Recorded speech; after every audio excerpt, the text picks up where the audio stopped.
Hey, this is Niels on Dynasty. Please like, share, and subscribe. Be kind, helpful, and grateful. And buy some silver and some platinum. It's a good thing to do. Uh, this is about some issues that have been brought up since the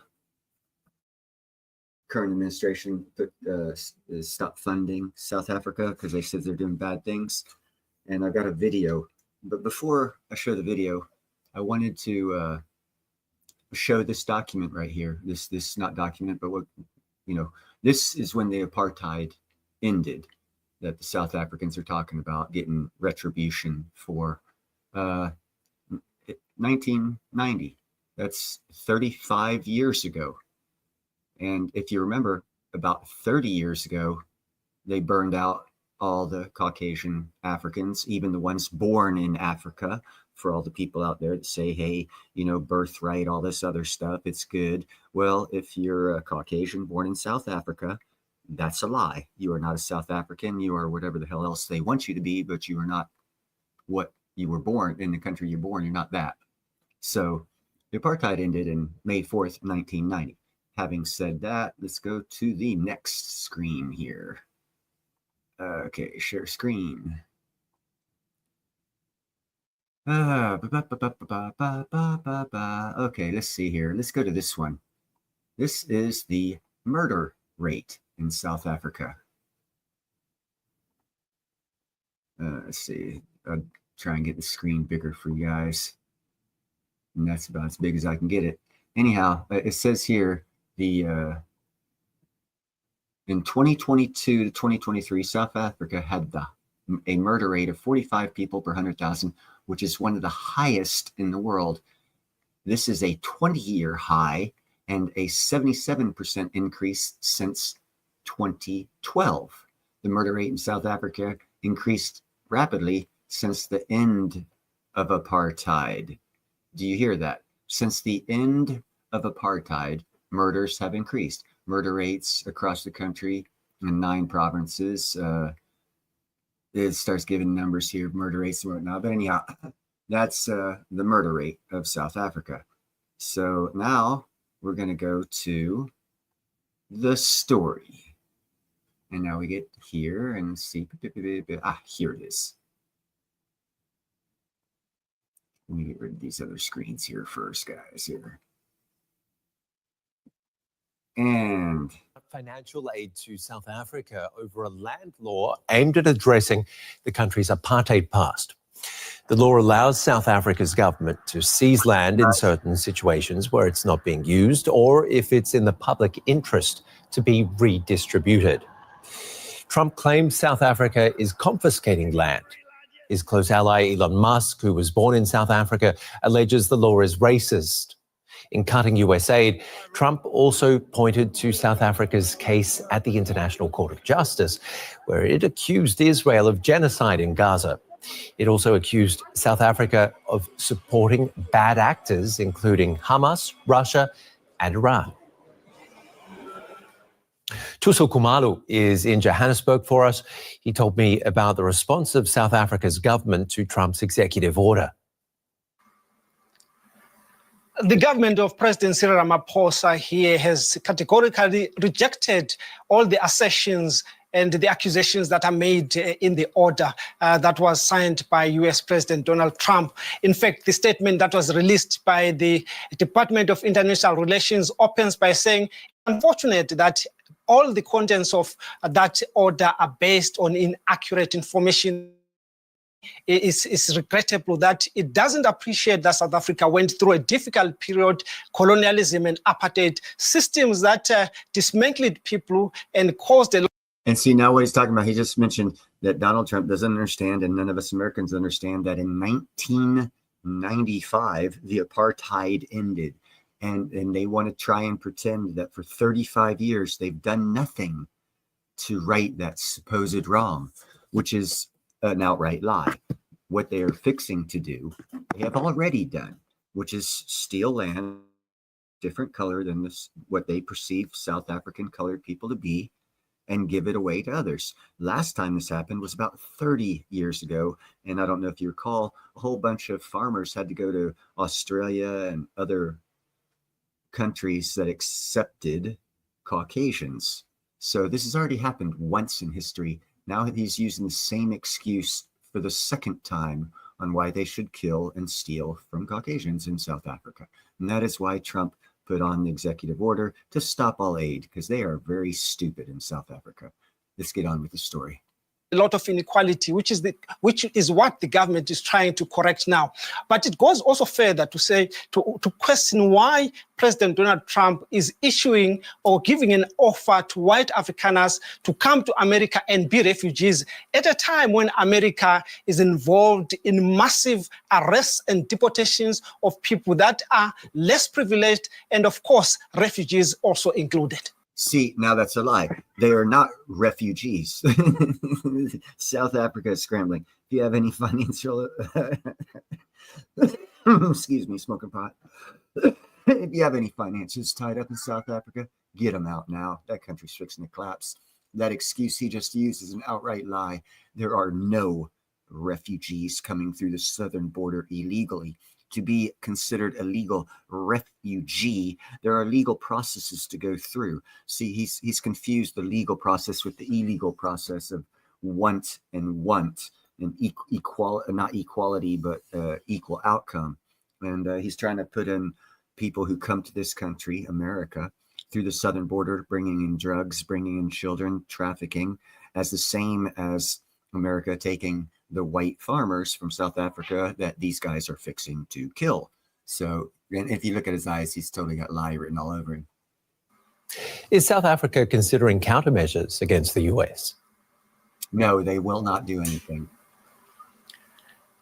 If you look at all what South Africa has said in this statement, South Africa says it is prepared to solve all misunderstandings and disputes using diplomatic means. This is also what President Cyril Ramaphosa said on his nation address on Thursday. He said South Africa will send envoys across Africa and abroad, just to explain some of these policies that South Africa is implementing and why South Africa is to implement them because of apartheid. And of course, saying everything would be solved amicably behind doors so that they get a solution to this. But it is also worth noting that it's not only South African government that has reacted. We've got a lot of organizations that have stood up. The Economic Freedom Fighters Party giving a statement this afternoon dismissing all the allegations that are in that order, dismissing them as lie. And of course, surprisingly, even some of the organizations that are being accused of fanning or encouraging Donald Trump to do this, they've come out to say they have been misquoted. This is not what they want. And of course, we had a tweet from the Secretary General of the African National Congress, Ramaphosa's party, that was tweeted this afternoon saying, "We shall not be bullied." And just to explain to our viewers, the South African law that Trump references in his order concerns the distribution of land. What role has land played in South Africa's history during apartheid and also now? If there's anything that hurt South Africans most during apartheid, it was losing their land. They were thrown out of their land. Their land was taken by force by those who benefited from the apartheid system. So they were left landless. So when people went to war, to the liberation war, their first priority was to get their land back, which is what the government is doing now. But unfortunately, 30 years later after democracy, we find 70% of that land still in the hands of the minority. See, what's happening here is they have a false government that takes bribes and money. And 30 years ago is not when the apartheid ended. That's when they kicked all the white people out the last time. The apartheid ended 35 years ago. They used this same excuse 5 years after the apartheid, and they kicked all the white people out, burned them and murdered them, raped them, all this stuff. And now they're using the same excuse, and it's a bunch of crap. Minority, whites, mostly largely Afrikaners. So it is. And what he didn't say is after they stole the land from the white people, they sold it to the darker South African people, and they resold it to the Caucasian African people, and now they want to take it back from the. See, it's a recycling every 30 years. It seems what they want to do is they want to fleece the Caucasian South African who is successful, who knows business, who puts forth the effort, does everything he's supposed to do, succeeds. has the stuff stolen from him, a couple family members killed, comes back, buys it from the people who stole it from him, fixes it back up. Years later, they're doing it again. This has got to end. So I'm 100% behind. And also there's an this that the government is trying to address as how the government is explaining it, to try and use legislation like the Expropriation Act to try and redistribute this land, share it equally. Of course, it emphasizes also it's not going to be. And also you need to find out that Redistribution Act, it was passed 30 years ago when they did this the first time. He's narking himself out real bad.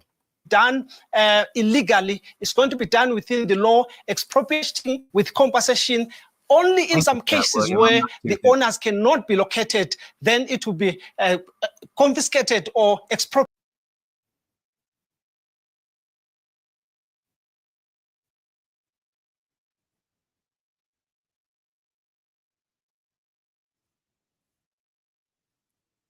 All right.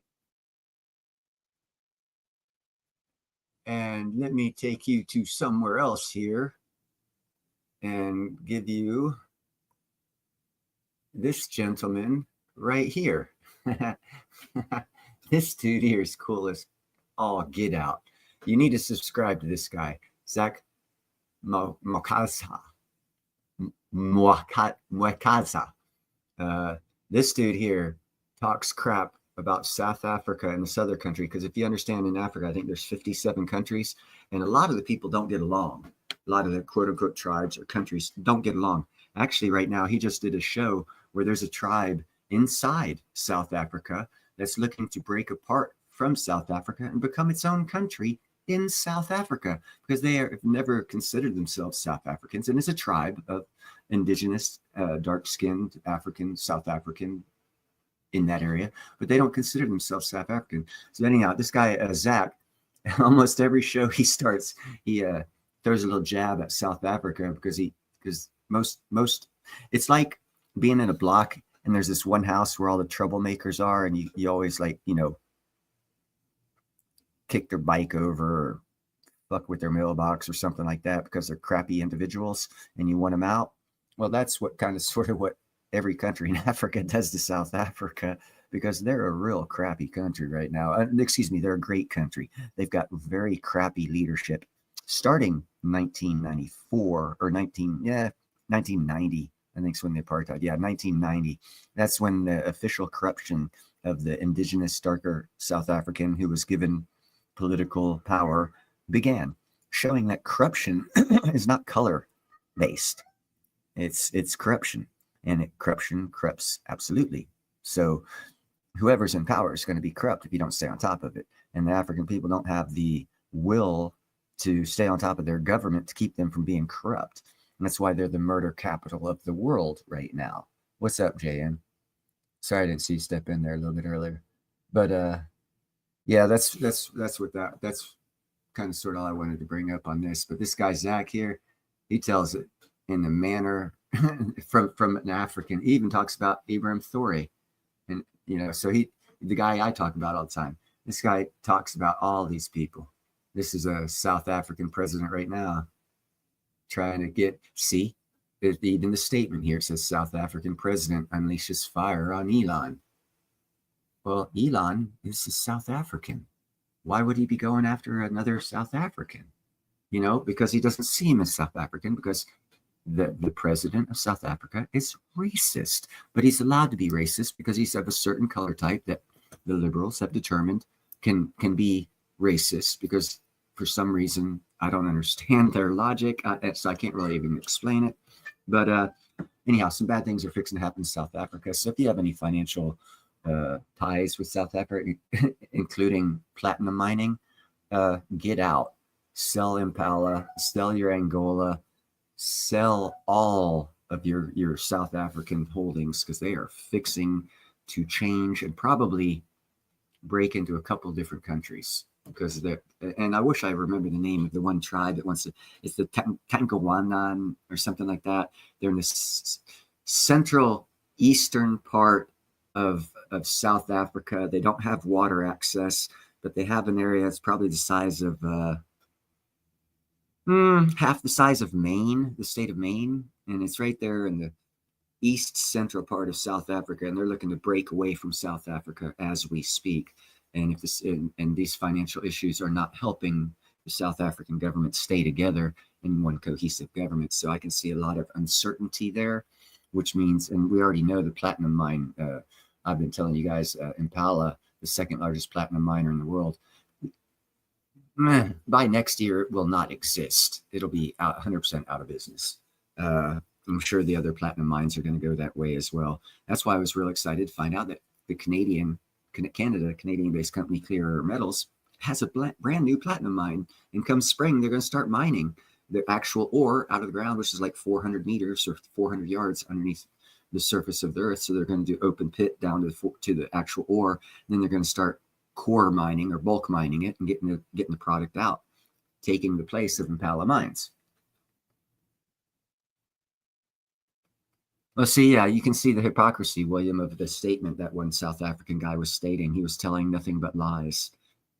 And oh yeah, back on South Africa, yeah, they're sending out envoys. The reason why I brought up the show, Zach, most of the envoys that they send out to all these other countries, they're going to get laughed at because everyone in Africa laughs at South Africans because they're like the Ukraine of South Africa, corrupt to bloody hell, bought and sold out. So just expect bad things to happen for South Africa this year. Having said that, expect good things to happen for the price of platinum because the same country that's going to hell controls platinum. So obviously you can see where they sold that card out for money, and I suspect it was to the Chinese. But anyhow, once the platinum supply goes to, thank you, JM, for that. Once the platinum supply goes to, leaves South Africa and comes to, well, North America, the price of platinum will go through the roof because right now, South Africa and China are controlling the price of platinum. And if you notice that date, it said ever since earlier in the video, it says ever since 2012, their murder rate's gone up. Well, murder rate's gone up. The platinum price went down that year. So, well, 2011, 2012. So a lot of things changed in those 2 years. And that's the years that they also signed up with BRICS and the One Belt Road Initiative. And again, platinum went down and it plateaued at around a little under or to a little over $1,000, when actually right now it should be about $6,000. And that's why I tell everyone to buy platinum, because the price of platinum in business, people don't open up mines. Everyone says, oh, mines are expensive. They're expensive. Yes, they're very expensive. So why would a company open up a mine to mine a product that's going to be labeled as a critical metal for Earth's development, technological development, because it's needed in so many things? It's going to be listed as critical metal, which also drives the price up. But how could we allow that metal to run out? Or excuse me, how could a company be expected to mine that metal that's needed for our technology at a price where they lose money their first day in business? Anyone who's got any business sense out there will tell you no company would ever do that. And I agree, no company would ever do that. So why is Clean Air Metals doing it? Because they even stated they're not going to do it. And I did a video on it. They said they're not going to do the platinum mine, start the platinum mine until they see the prices changing. Quiet, Silver. That's my half Siamese cat. I hate that meow. So the price of silver is going to jump up just because that one business move of Clean Air Metals stating they were going to dig out their 400 yards of dirt to get to the top of that vein. And they said by spring, they're going to get a core sample of that vein. So I expect by spring, the price of platinum will be going on a steady upward level. What's up, Deja Vu? Do you think platinum prices are manipulated as much as silver prices? Yes, more so, a lot more so.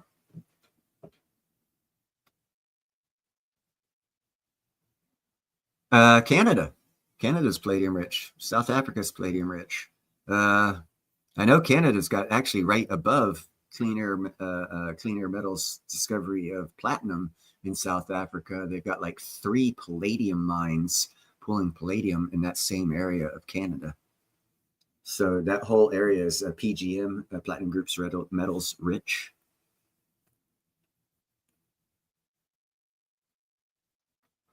Canada, yeah. Australia, I'm not too hip on. They do have palladium, a couple palladium mines. I'm not sure if they have a platinum mine. Not saying they don't have platinum veins. I just, economically, the way the world works, they're not going to find all the mines all at once, all in the same time. The people in control of the economy aren't going to allow that. They will find them, or excuse me, expose the finds when needed.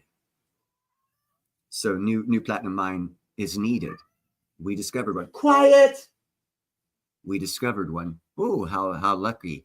Oh, we also are having a time in history where the planet's shifting to two sides, the Axis and the Allies. And oh, luckily enough, the platinum vein was discovered in the Allies side. Silver, be quiet! Damn.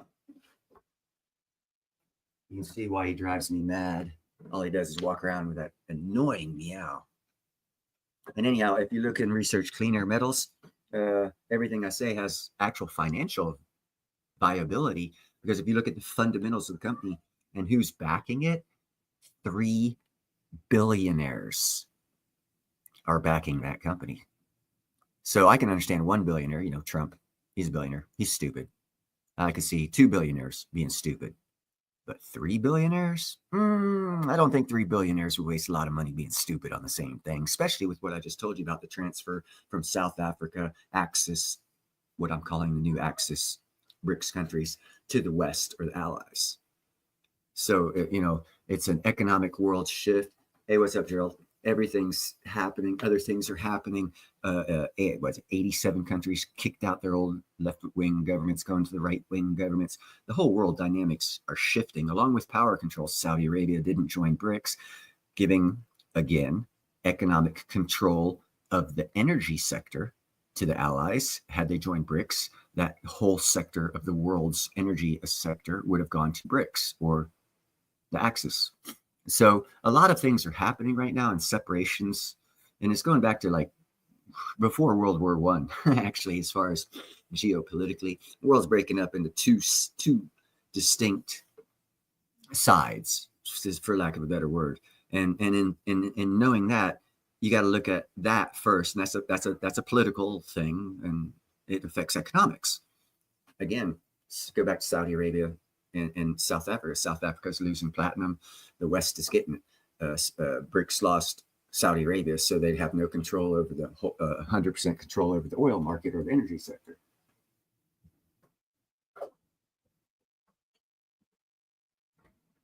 Then you look at Russia's old buddy, Cuba.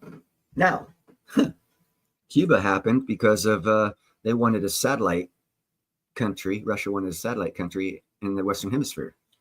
They no longer want that. They want to get out of the Western Hemisphere. So I could see America fucking looking at Cuba like Jamaica here shortly. Oh, is it? Okay, Russia and South Africa. That's going to change too. Palladium's going to go over, obviously, with the platinum mine. Again, I already stated. Well, and also those numbers there that you just gave, JM, let me highlight them so that way other people can see them. As soon as Impala Mine shuts down, the second largest producer of platinum, they also are the second largest producer of palladium. So that's going to go away too. So you got to take all those numbers away. The second largest palladium producer and platinum producer in South Africa is going to disappear in 2 years. So, you know, nothing happens overnight, but that's why I say palladium's going to Canada as well. Because they've got one platinum mine that they haven't started. And if anyone wants to Google search, I'll Google search how many palladium mines Canada has.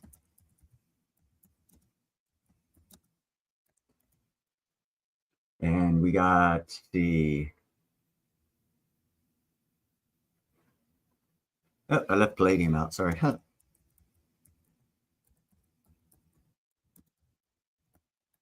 many palladium mines does Canada have? Oh, one primary. It's the LAC, Lac des Les mine in Ontario.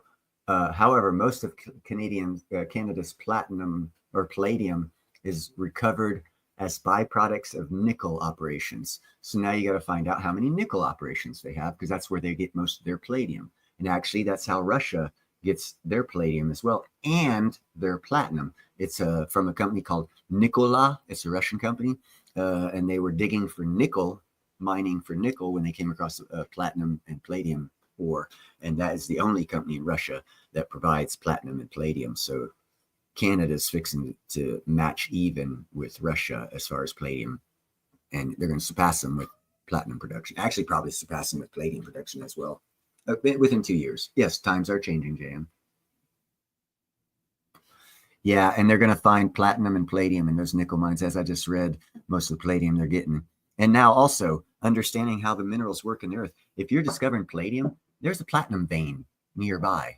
And see, this is what people don't talk about when they say, oh, we discovered a palladium vein. Well, yeah, you did. Where's the platinum? Oh, well, on the world scale, economically, we can't have another platinum mine right now because the earth only has so much platinum on it. And if we use it all up now, we won't have it in 100 years. So we're just going to have one new platinum mine open up now. And in 40 years, we'll open up another when we need it. And then you come down to our level, the retail level thought of person. And we don't look at things on a worldwide scale like that. But if you look at things on a worldwide scale like that, you will find out that you will have a better micro and macro economic view. Let's see what Gerald says here. It's all about Federal Reserve Corporation, collection agency, good ones. Yeah. There's a lot of people going to get caught. Well, it's not even, I mean, yeah, see, Tom, 19 nickel mines. They're also, if you research all 19 of those companies, probably half of them are getting palladium and a little bit of platinum. But it's not like main vein stuff like what Russia does. But so that would also help out Canada's palladium.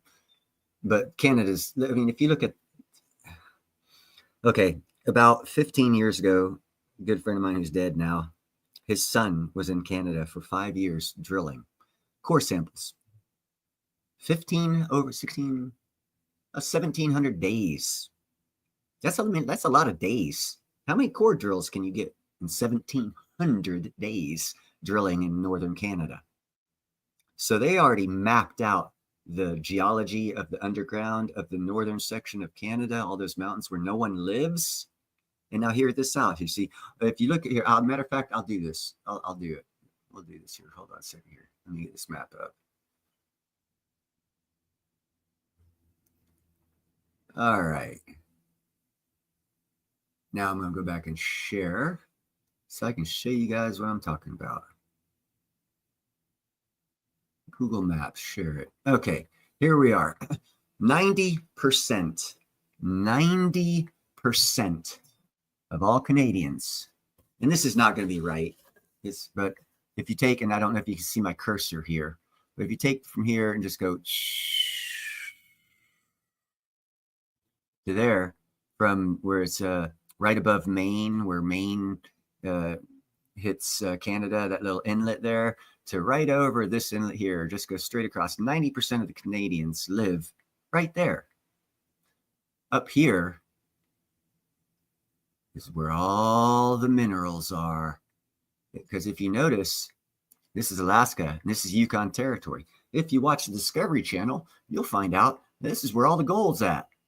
Okay, this mountain range right here, all this mountain range. Okay, well, that same geology's right here and right here. Right here, the BC, Alberta area, they're getting all the oil. Not too much mining going on yet in BC. No mining going up here in these areas, but that's where my buddy's son was drilling for 1,700 days. So something is up there that someone wanted to know about in advance.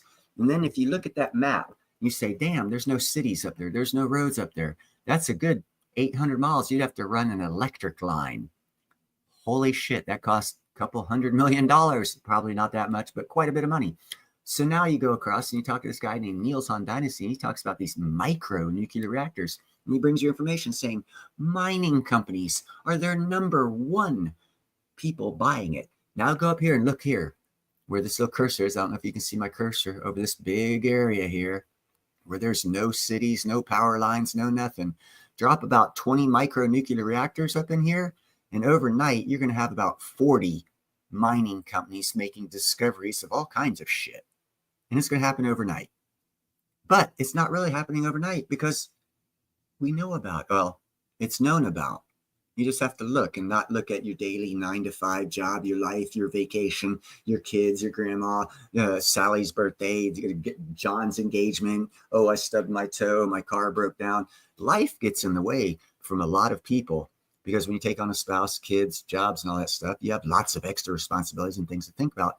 And you don't think about everything else that's going on that causes the reactions of the markets.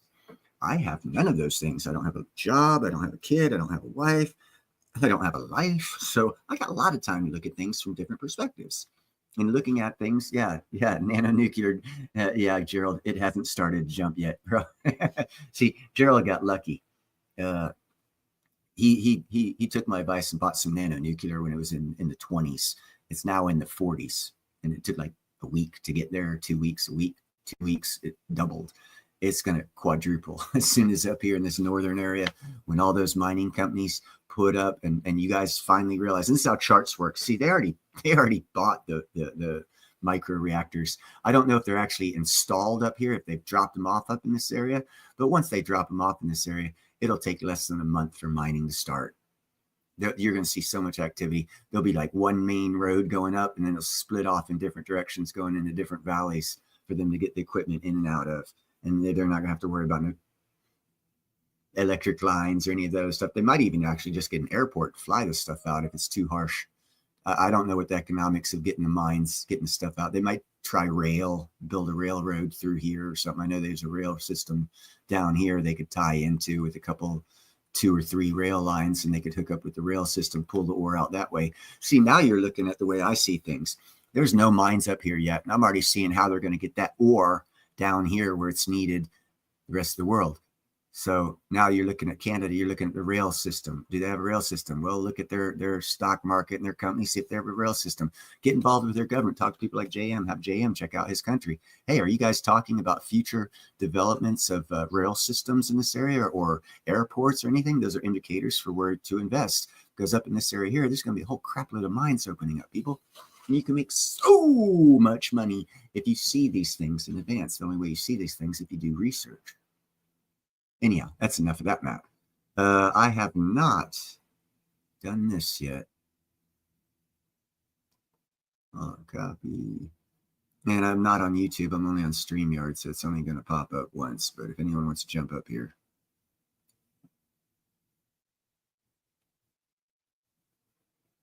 Oh, dude, Gerald, again, I mean, this is why you need me as a president of your mining company. If we're going to buy a micro nuclear reactor to open up a mine of whatever the mineral is we're mining, we're going to have a lot of extra energy from that micro nuclear reactor.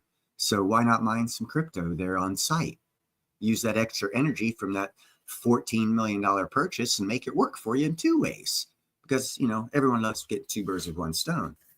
Or take that extra energy and run some lines over to the other side of the valley and sell your extra electricity to that other miner. But yeah, there's going to be a lot of, if they get the right CEOs and leadership in these mines that start, they're going to be very inventive with this new technology and how to actually have that technology pay for itself where it doesn't hit their bottom line, to where they can show even a larger profit margin.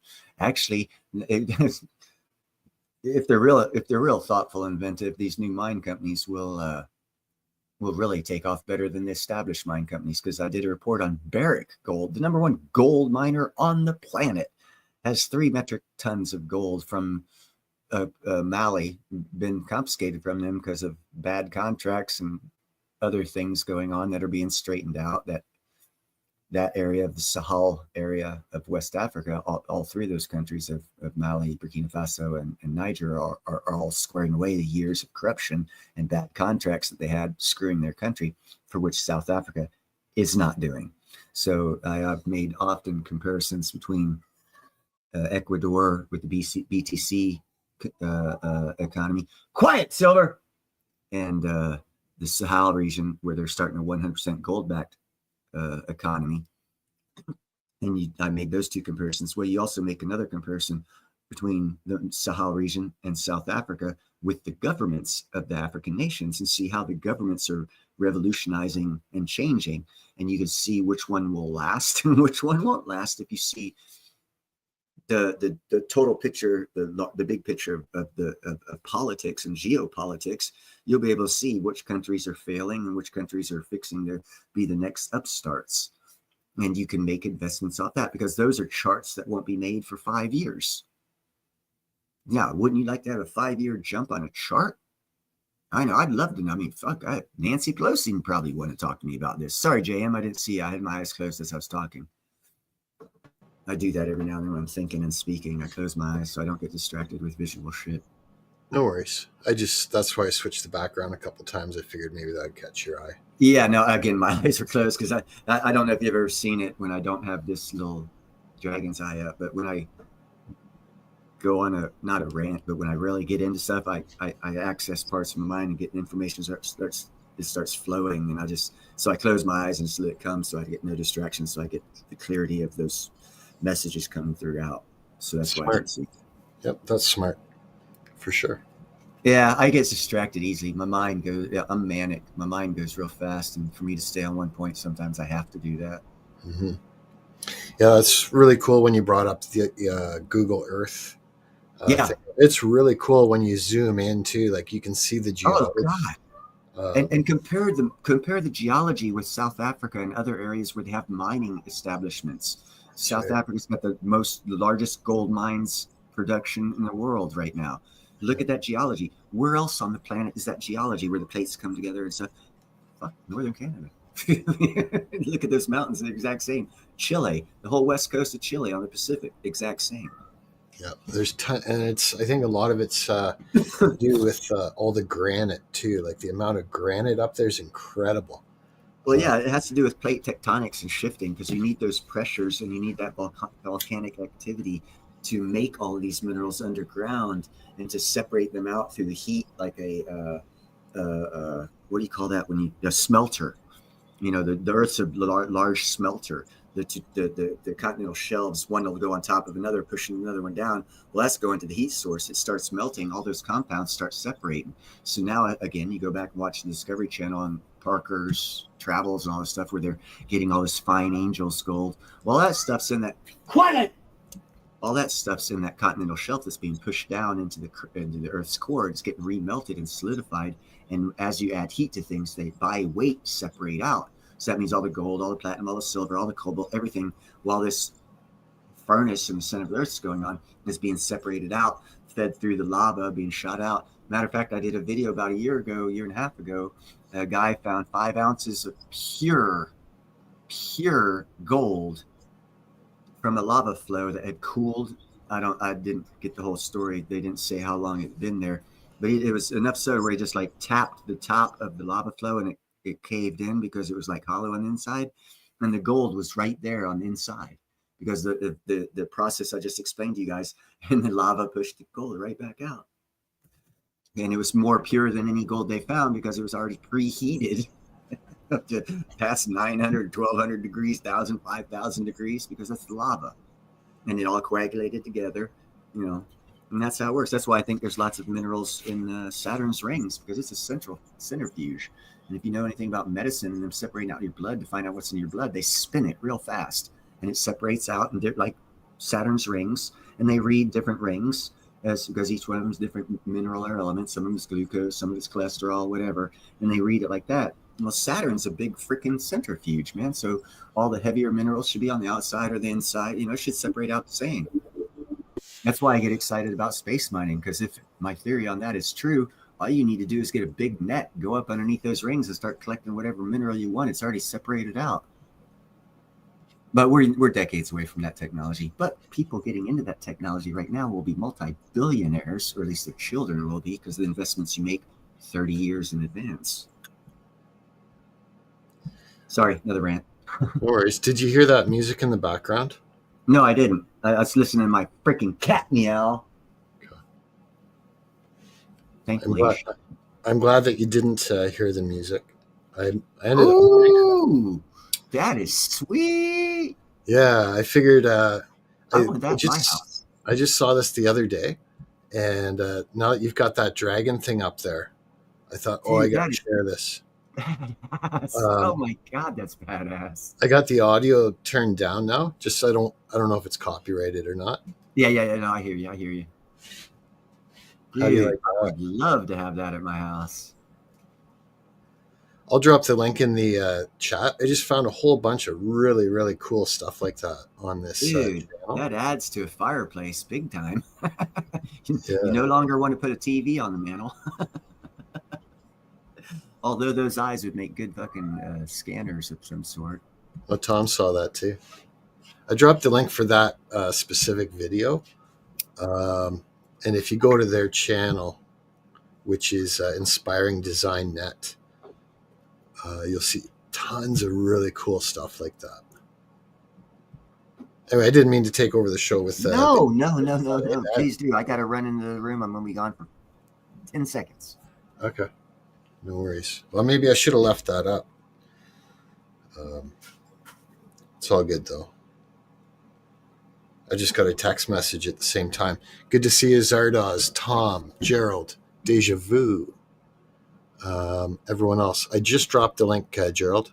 Yeah, it's this one right here, right? Yep. That's the link to that video. Yeah. But when you watch it, you'll see down near the bottom, it's got the channel. It's Inspiring Design. Yeah, Inspired Designs. I'm subscribed to that one. I'm surprised I didn't see that. In fact, I'll drop the channel link as well. I just actually dropped 2 community posts to the same effect because they got all sorts of like aquariums, active staircases, really, really cool stuff. One thing I wanted to mention earlier when you were on the Google Maps there, a lot of those areas where the geology is rich that you can see in Canada, especially when you like zoom in a lot more than you did. But a lot of those areas are already claimed by Indigenous. It's very, very, very difficult to get any sort of mining in there. And that's where your government's falling apart. So I imagine your new government will see things differently with the money coming in and the possible money coming in. I bet those Indigenous folks really like an SMR. Hold on, here's how business works. Mining company comes in, says, you guys are cold, huh? How about we hook you up with some permanent electricity that won't never go out, and you let us mine here and we'll clean up the area around us. Boom, you got a contract. Yeah. Well, that sort of tactic's already been deployed for, a long time. But Indigenous are really digging their heels in now. There's been huge lawsuits. In many cases, like you say, they can be paid off. They will be, because the big picture is, and everyone's going to hate me for this, but this is the big picture. Who cares about the Indigenous? They're all going to go away eventually anyhow. Hey, you want to know what? America's going to go away one day. And you know what? The country that replaces us is going to go away one day. Everything goes away one day. Indians used to run America. Hey, you know what? They took it from the Neanderthals. So you know what? They took it from the fucking dinosaurs. That's just life, baby. And there's a rhythm to it and a rhyme to it. And you either ride the wave or get, pushed over by the wave. A lot of people get pushed over by the wave because it's coming and it ain't going to stop. No, none of us are big enough to stop it, and it's not supposed to be stopped. It's evolution. It's what happens. Eventually, in 100 years, you're going to see Iceland or Greenland will probably be fucking lit up like a son of a bitch from the satellite view, more so than Vegas because of all the work that's going to be there. And then there's things are going to change, man. Quiet. So he doesn't shut up. Is it just me, or did you not have a live stream last Sunday?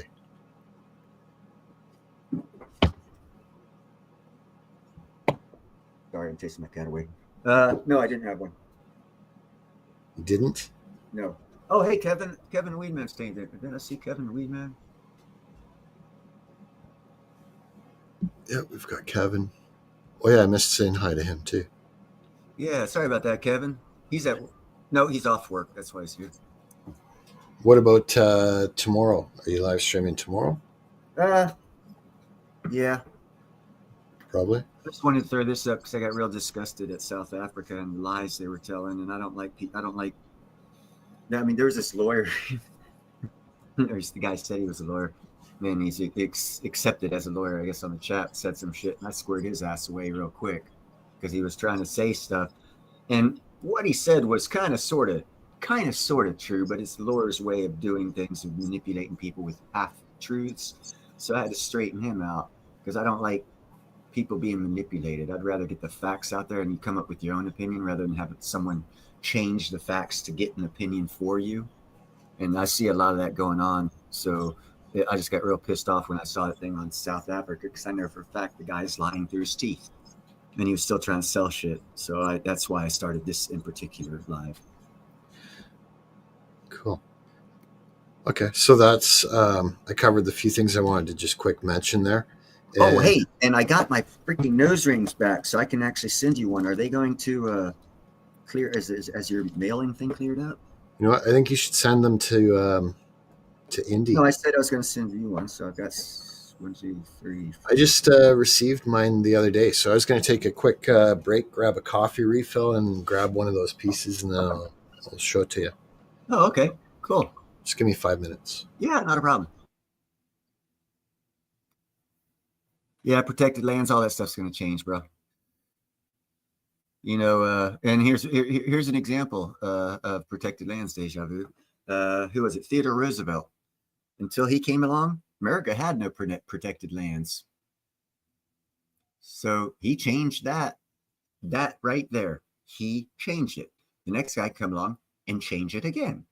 So, you know, it all depends on the big economic world scheme. And right now, unless we go back to the freaking Ice Age and barbarism and rowboats and spears and chunking knives at each other, we're moving forward and we're burning through the resources. So what that argument there is protected lands. They're protected until we need them. Then they're no longer protected. That's part of it. That's the first breakdown of it. Tom Larson, you hit it right there. The first breakdown of protected lands. And that's how you break them down, baby. And they break them down till those protected lands are no longer needed to be protected, because the only reason they're protected is not for the indigenous people. It's for the economics. We don't need to be in there. We need a reason to stop.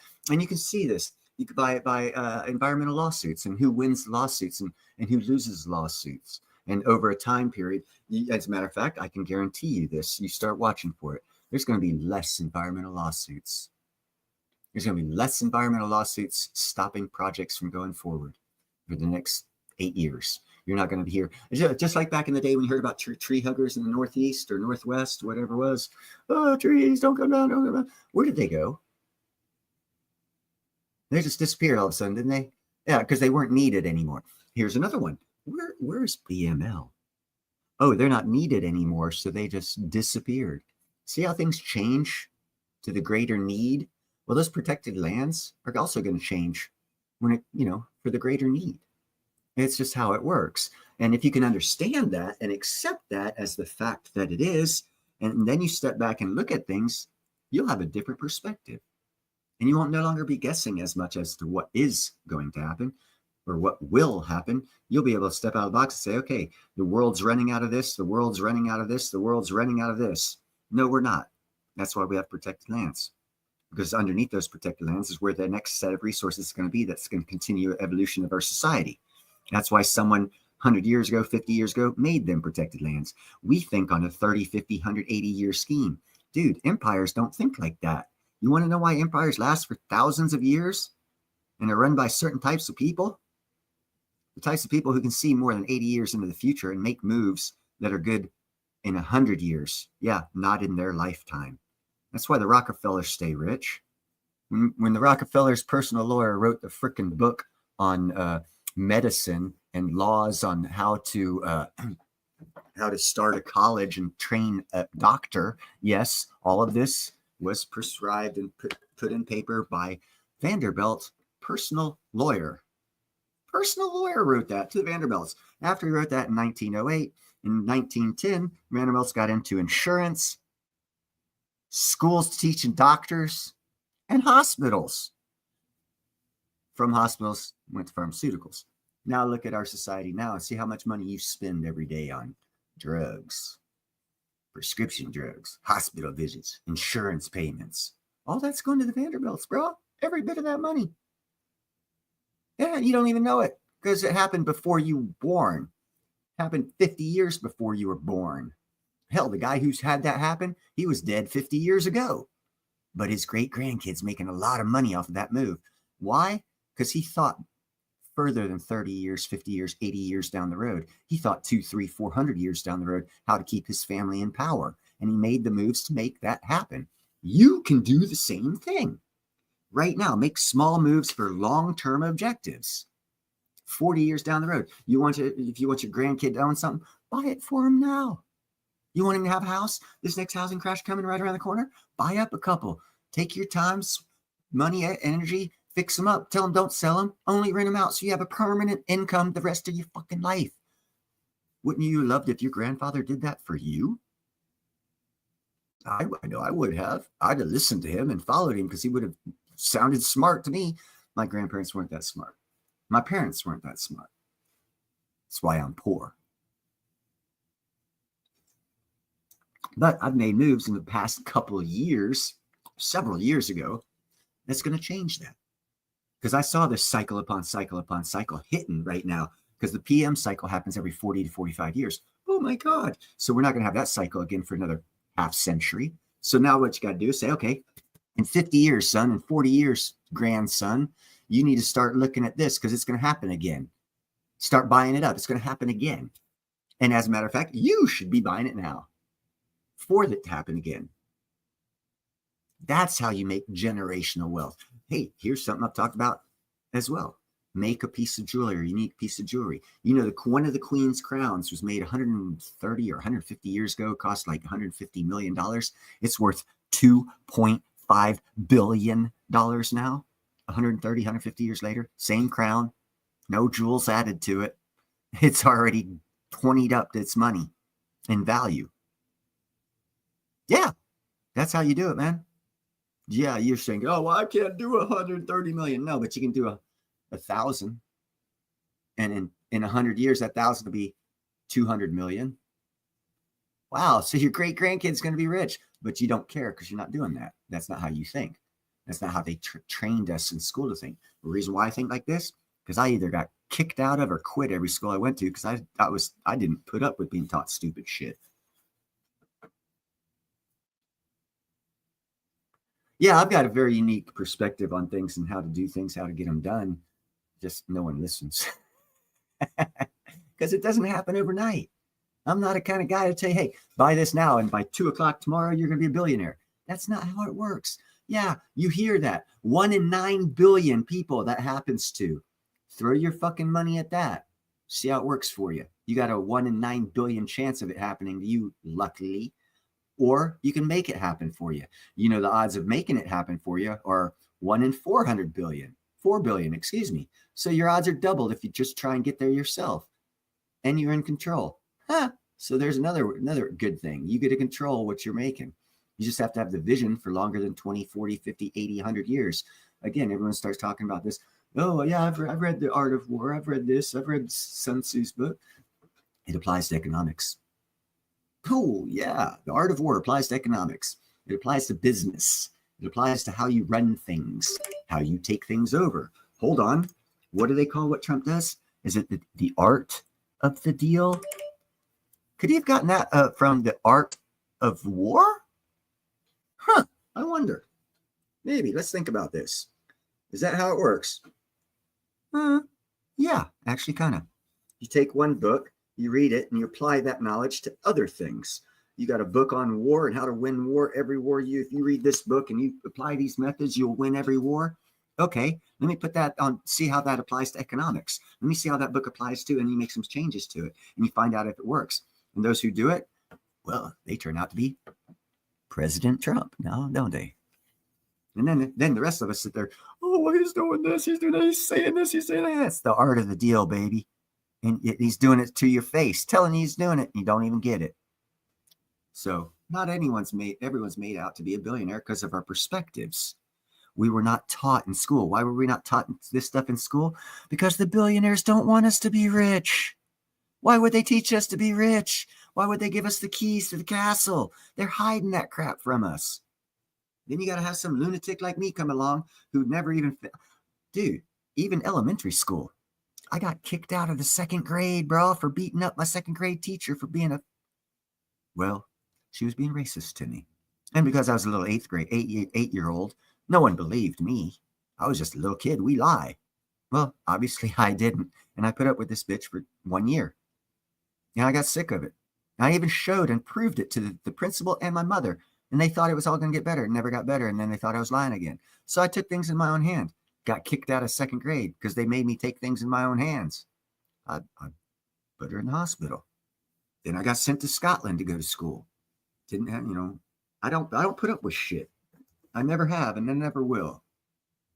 Someone's talking crap, I'll step up and say it. I don't care if you're a lawyer. I don't care if you're president. I don't care who you are, because you're misleading people, and that hurts them.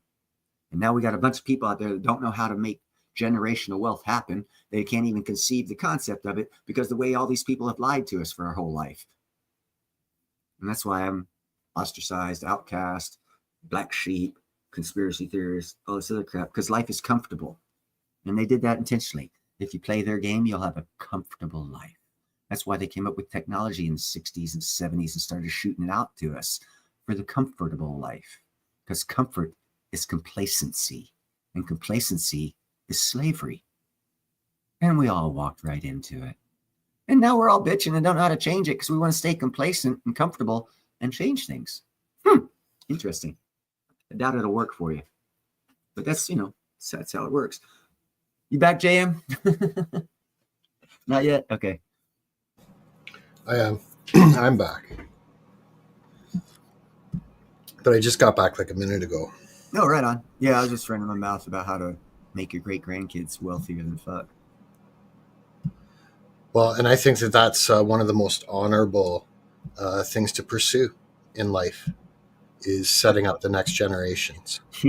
All you got to do is wake up and say, what would I have wanted my parents and grandparents to do for me? Yep. Then do that. Be a man, be a woman, be an adult, be better than the generation that didn't do it for you. Are you going to have to work harder? Hell yeah, you're going to have to work harder. You're going to have to work smarter too. And hey, you know what's the great thing is? At this time in society, there's all kinds of ways to make money. We have crypto now. Every 4 years, you can make millions of dollars, hundreds of thousands, tens of thousands, depending on how much you invest. You got that osmium going. Yeah. It's very exciting. Like full disclosure, it took quite a while to get here. Of course it did. It took me months to get mine back. But, Ian's a great guy, and I've learned quite a bit. So I was really glad to get that. I'll quick show you the couple of the guys that I got here. Is that a violin case? Ukulele. Ukulele, okay. An I? Yeah. Was it about $120 Canadian? 110?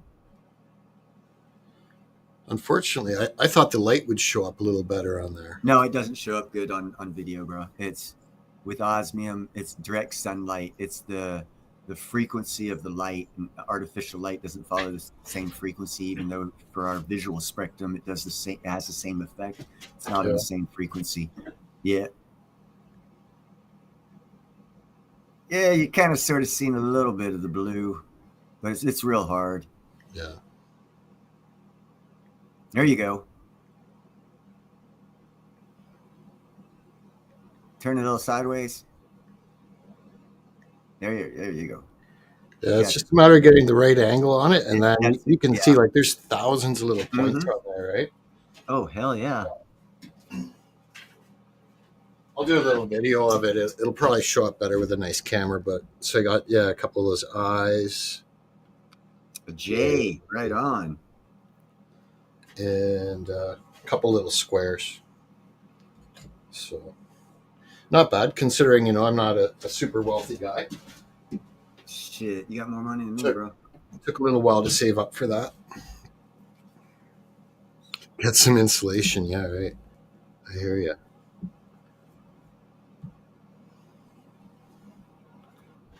You can kind of see a little bit of the blue sparkle. Yeah. Boom. Yeah. Purple.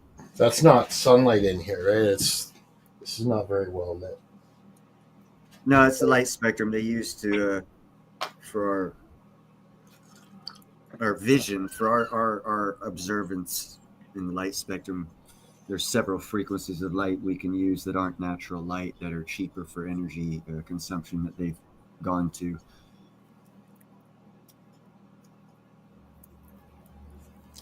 So basically, if you like do any indoor growing, you'll have this loom counter.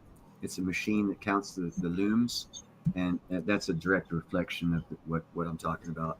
Inside light, it'll read a couple thousand looms, whatever.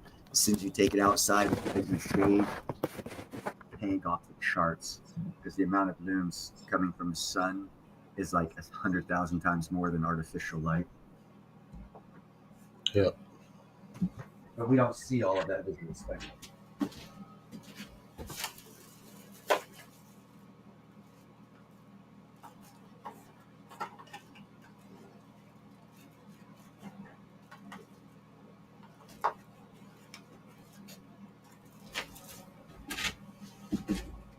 I'm just packing that stuff back up. I don't want it to get too much smoke on it,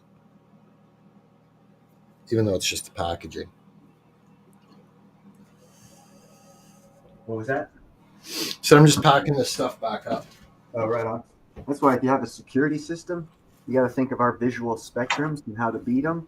And they've actually got products out there that can beat our visual spectrums. So if you get a security system, you want it to be able to capture the infrared and ultraviolet light spectrum as well, because the optical techniques used to avoid cameras on the visual spectrum that we see are different for ultraviolet and infrared. Yeah, par meter. That's yeah. I call it a lume counter.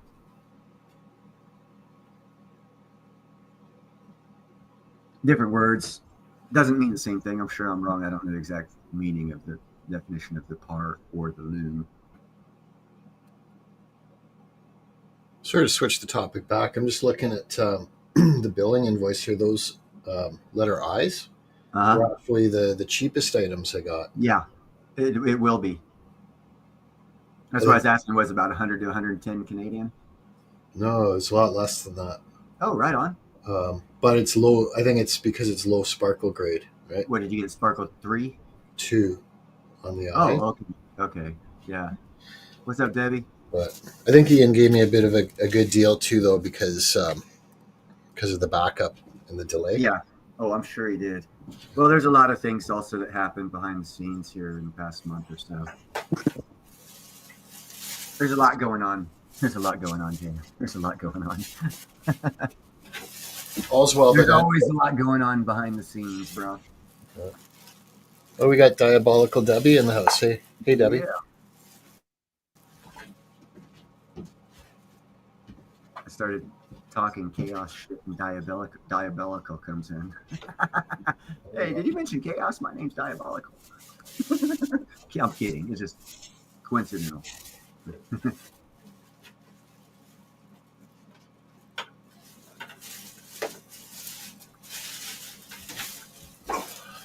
How's the weather where you're at, Neil? It's snowing here. Fucking cold. It's like 53 right now.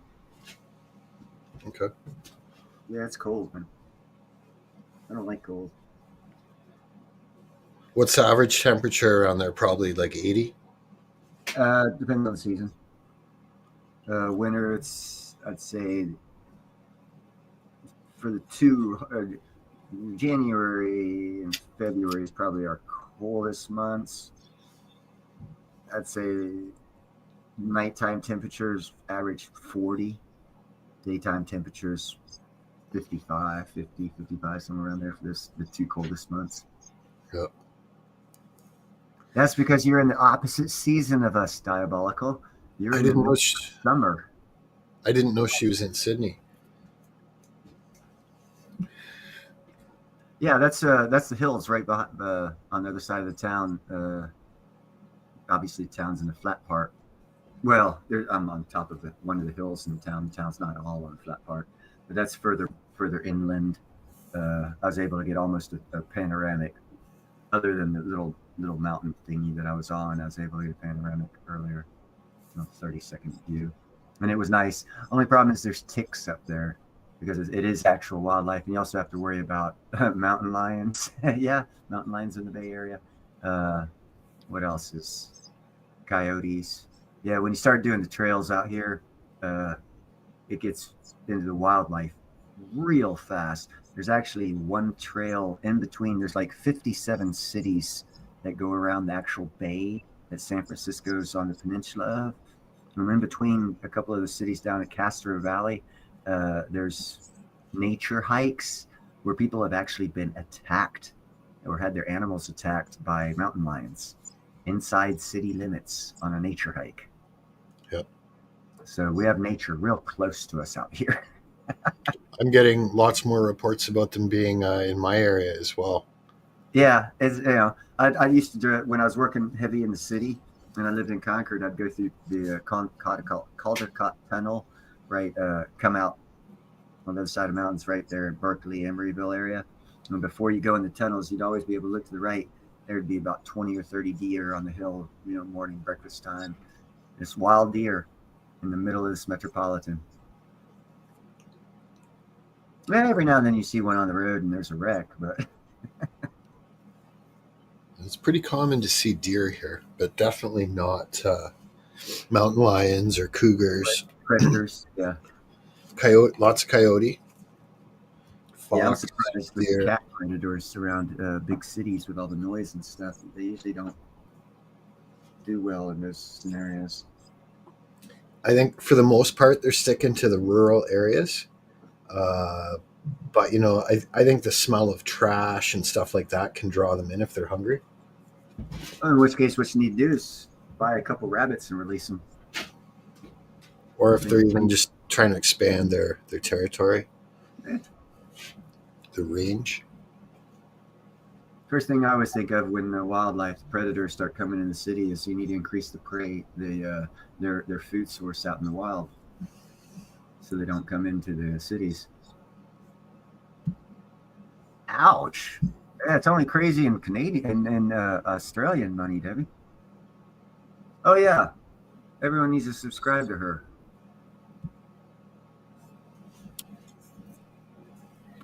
Diabolical Debbie. Man, that country has everything that can kill you in it.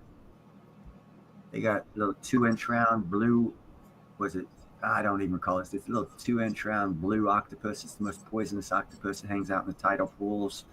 You have the most poisonous scorpions. The man of war jellyfish. Most poisonous spiders, most poisonous lizards, most poisonous snakes, great white sharks. I don't see how you people live over there. Oh yeah, and a whole shitload of freaking flies. I just recently found out there's camels in Australia. Mm-hmm. Lots of them. Why is it fixing to freeze up?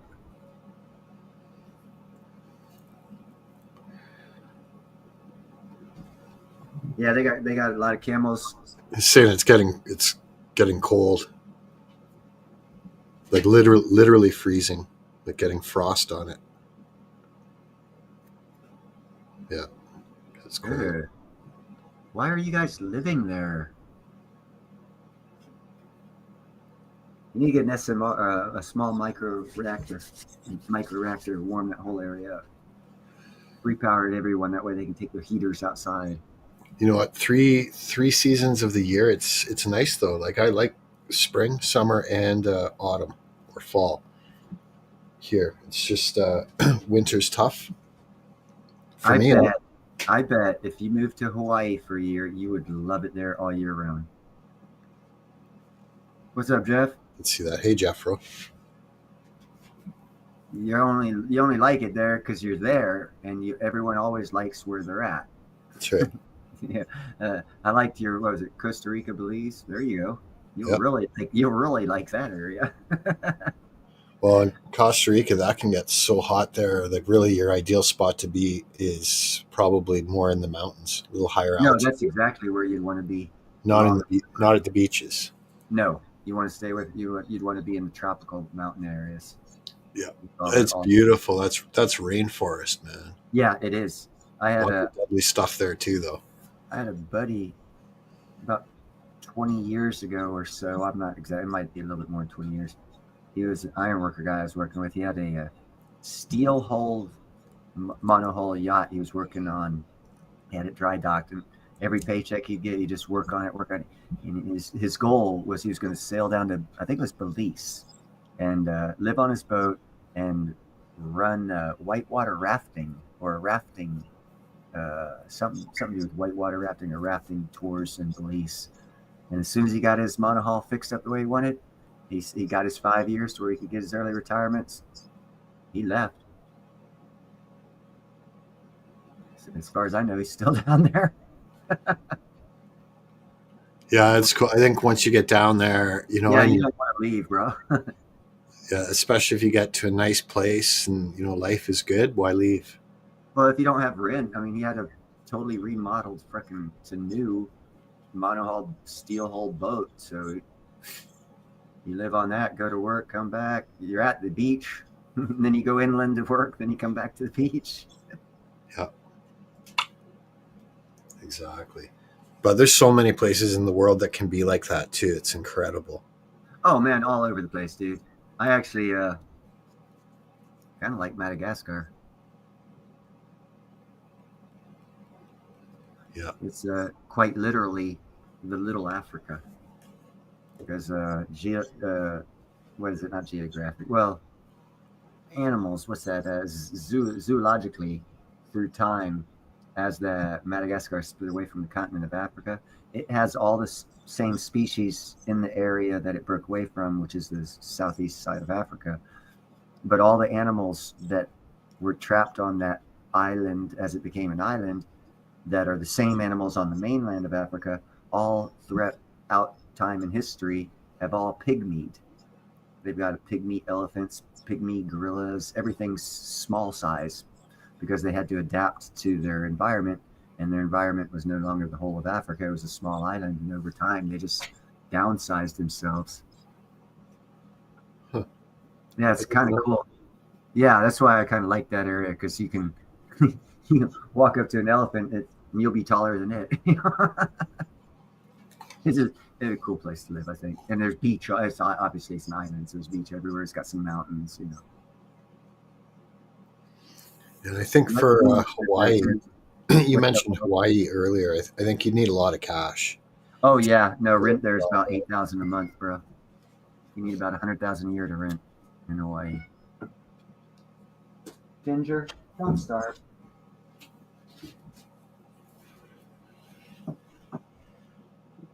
Lemurs are cool, man. Mm-hmm.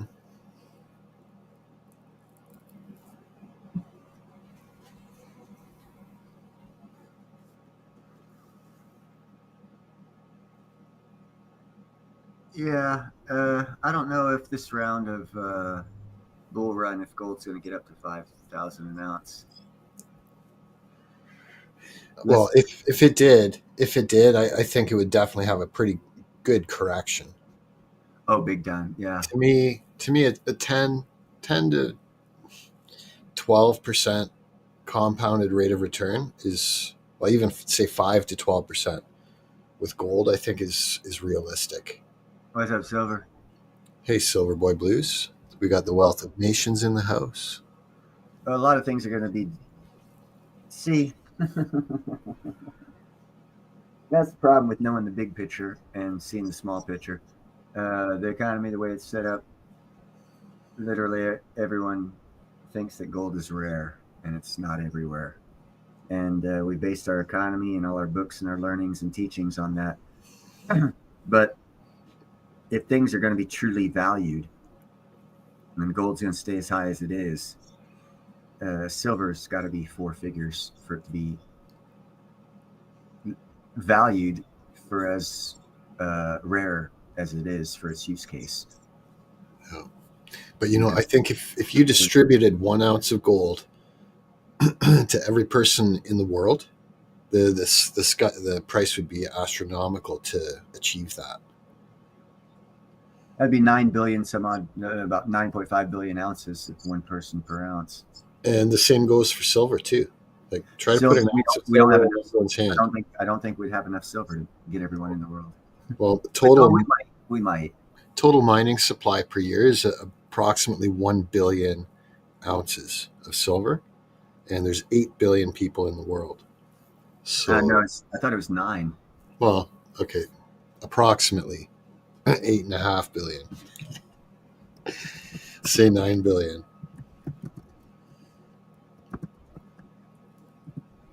Googling it now, baby. Yeah, you could probably do it with. You're right. 8.025 as of 2023. Yeah. Those numbers might be down. They might. Oh, god damn it! Oh. Sorry, cat just jumped on me with her claws, and I wasn't ready for it. Damn, that hurt, girl. Yeah, it's one thing to teach your cats Brazilian jiu-jitsu, but yeah, man, when they got claws, they got an advantage. Fuck yeah, they do, man. Although I got them all to shut up, so I'm happy. I haven't heard any whining in about 3 minutes. Yeah, they are, Gerald. They're working real hard on it. You'll probably be able to retire soon, Wealth of Nations.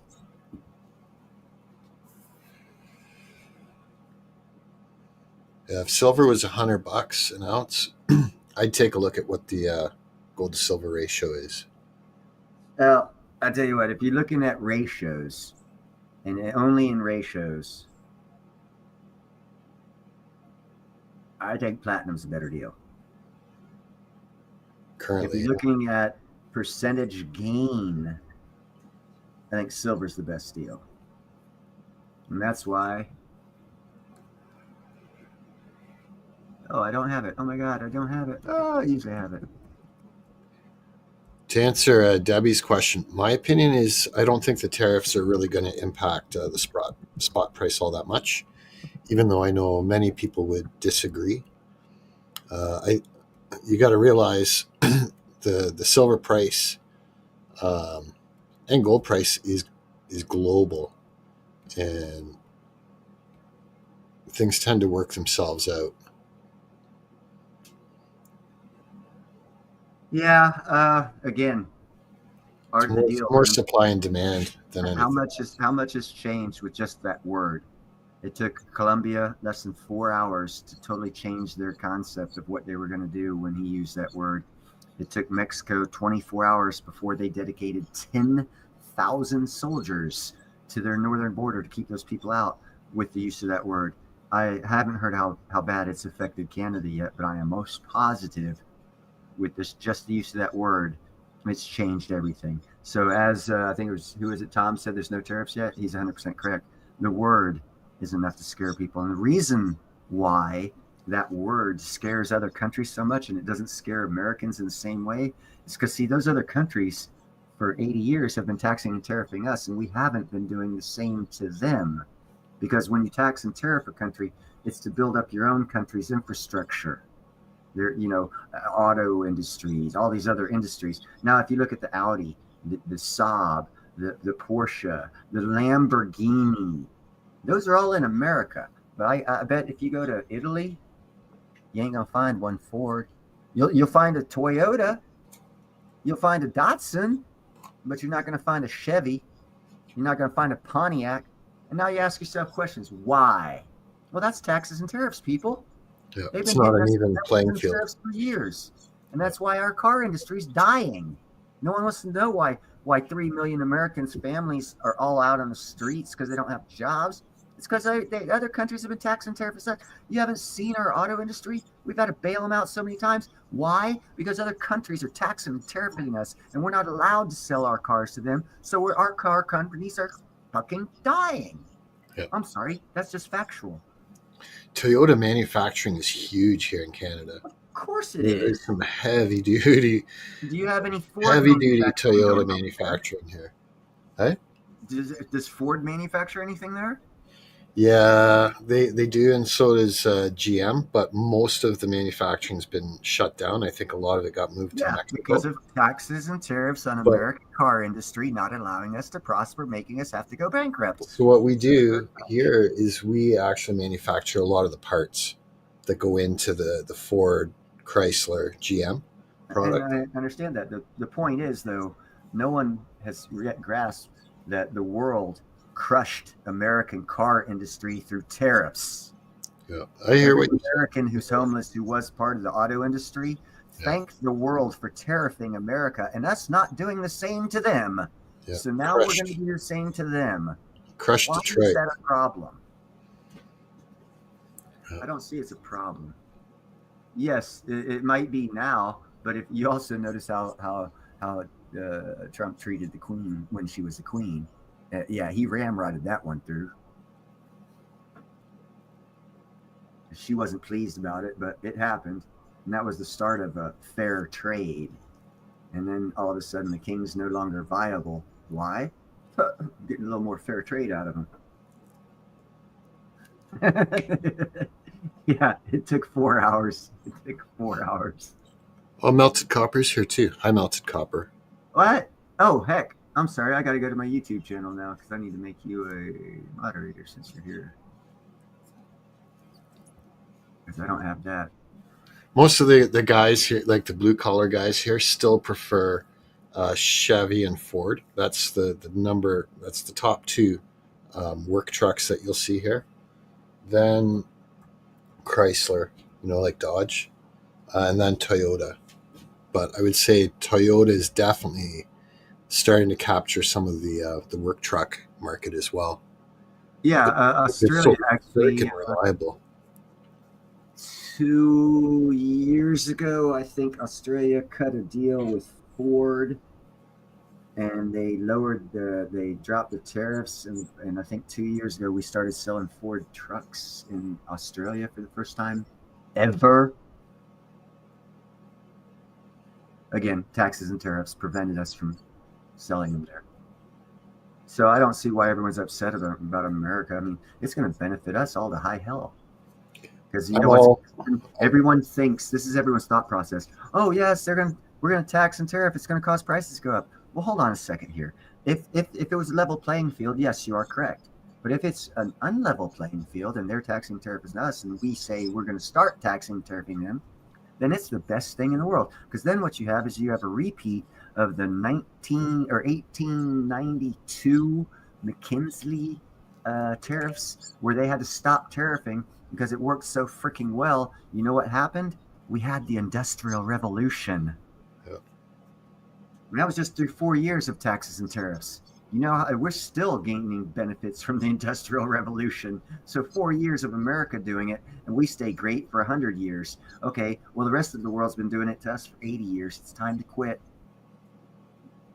It's time to make us great again so they can fleece us for another 100. Yep. Hey, man, I got to get flying here. Right on, brother. I appreciate you coming up here, as always. Yeah, my pleasure. Thanks for having me. Great to see everyone. Hope you enjoy the balance of the day. Have a great day. You as well, my friend. Be safe.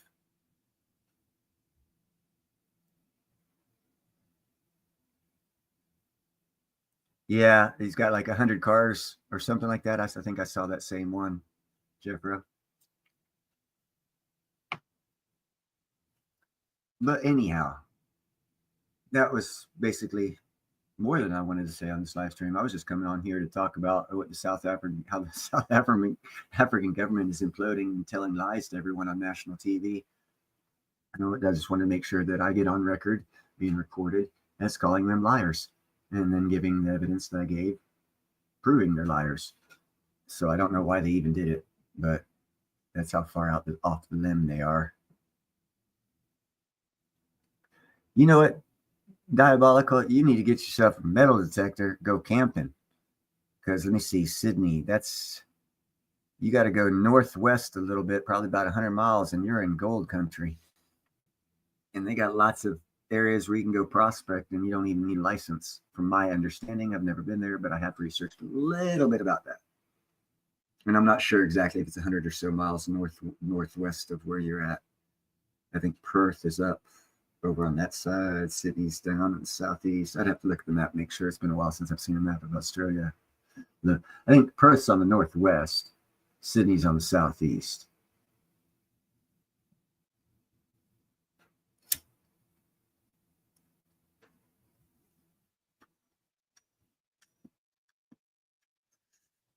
There's definitely a lot of gold there.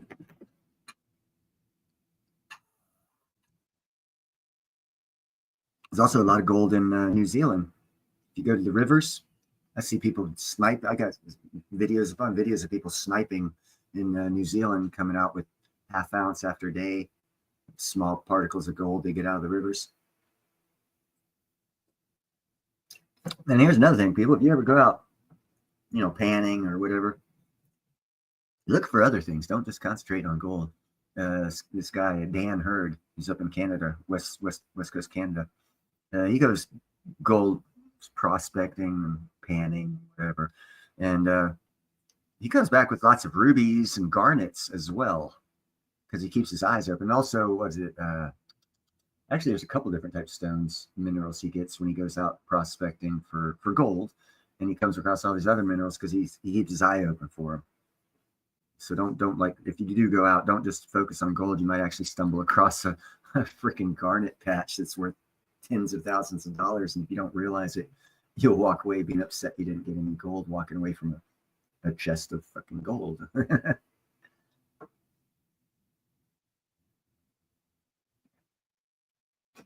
Yeah, Australia. I did a video about 2 years ago.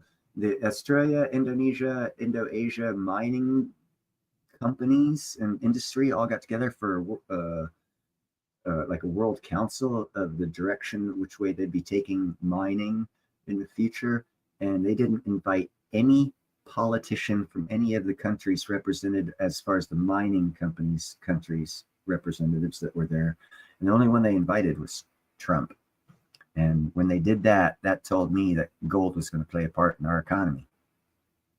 And then a year and a half after that, BRICS says, oh, we're going to use 30% gold to back the transaction accounts of the countries that are in BRICS. Not that it's a money, it's not a money. It's a verification of the solidity or validation of the base value of the currency of the company that's in the SWIFT system, guarantees a certain amount of financial transaction that they can actually physically back due to the size of their economy based with other economies in the SWIFT system. That one obstacle is only one of many reasons why they don't have a currency. Yes, BRICS is definitely a joke, but it's a trading system, an exchange system. And each and every country, and this is what's going to sink them too, they got to have stable political systems to engage their stable economic systems to be able to join the SWIFT system. Just because they are in the BRICS doesn't mean they're going to be in the SWIFT system. That's another problem BRICS is having right now, because everyone thinks it's going to, oh man, God. Oh, yeah, there's so much to it, dude. You got what? 30 different countries with 30 different points of views, 30 different economies, all based off of different things, and you want to try and get them all on board, and it's going to happen in 2 weeks. Not going to happen in 20 years, maybe 20 years, but not 2 weeks, not 10 years.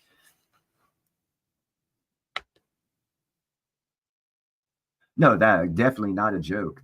Yeah, you hand someone something like that. Here's something I discovered in my research as well. The first gold rush in America was in North Carolina. And it started out with this guy had property, walking up his creek, picked up this 17-pound rock, and he used it as a door stopper. And 3 years later, someone came by and bought it for like $50. And he was like, holy shit. And then he found out it was worth like $5,000 because it turned out to be 17 pounds gold rock that he picked up out of his creek. So he said, well, hell, I saw more of those. And he walked back up his creek, and he picked up a 28-pound rock of gold out of a North Carolina creek in the 18, early 1800s, about 50 years. It might have been late 1600s or 1700s, excuse me, 1600s, 1840 1700s. Anyhow, it was the about 100 years before the California gold rush. So it would have been like 1750, 1740, 1730, somewhere around there. There was 2 rocks of gold in this one creek, 17 and 28 pounders. So what's that? That's 45 pounds of gold sitting in a creek, rocks hitting it, floods coming down, tree limbs hitting it, clipping it, knocking off shavings for thousands and thousands of years before that guy picked them up. And then other people started going up these rivers and picking up rocks of gold. And that's why I say gold is everywhere, because those gold rocks were sitting in those creeks for so damn long, and so many microscopic pieces got knocked off of them by passing whatever over the thousands of years they were sitting there, and it all went downstream, and it kept going downstream. And then the person picked up that one rock, and then they started digging. They didn't go downstream 200 to 300 miles where the gold really ended up. But anyhow, that's another story.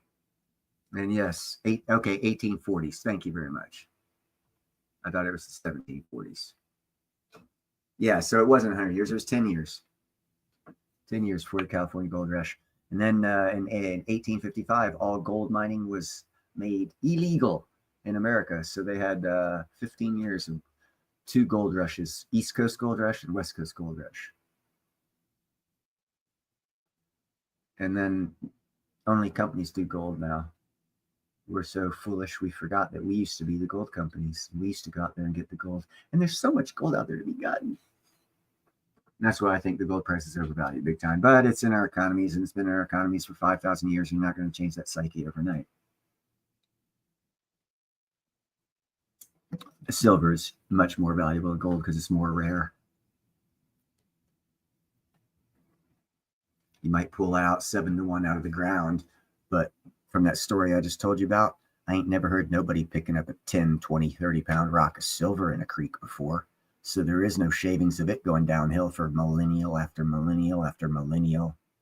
So you might be pulling it out of the ground at 7 to 1, but that gold has been sitting on the surface for thousands of years, getting chips knocked off of it. So there's probably about 5 times as much gold in small particulates everywhere than there are pulling out of the ground, which puts it more to a 2 or 3 to 1 ratio in reality. Because when people die, if you cremate them, you have about 2 grams of gold in every human body. You don't have silver in your body. You don't have platinum in your body, but you have gold. Why is that? Because it's so rare? Okay. Keep thinking.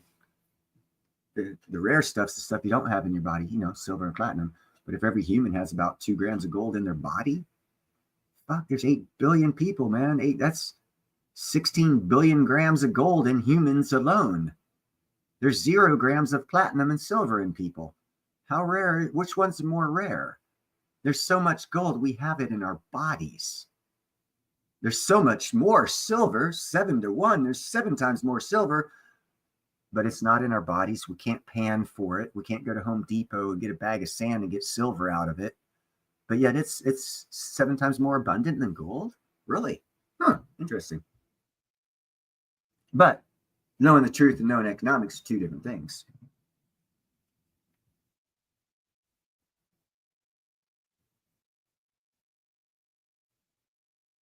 Yeah, Debbie, you guys screwed yourself big over there with that government you got. I really got pissed at you guys when you allowed them to take your guns. I was like, oh my God, you guys started out pretty badass as a penal colony, a lot of tough ass motherfuckers in there that's supposed to kill you, and you lived. And then you let them take away your guns. Guess you're back to a penal colony.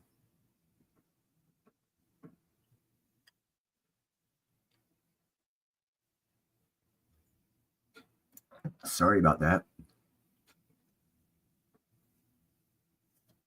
Yeah, yeah, I would too. The economy there, yeah, I'd want to leave too. Don't know where to tell you to go though. Right now, well, right now actually, America is a good place to come to. You'll be at the start of the rush of people coming to America. Legally, not illegally. Big difference again, back to the video that I talked about earlier, where that African guy from South African government was saying, well, America said he's going to take the Caucasian farmers that we're going to kick out, but they won't take the millions of refugees, and he called them refugees, that are illegally flooding the border and killing your people and bringing the fentanyl. He didn't mention none of that. He said, no, they're refugees. It's a fucking total lie.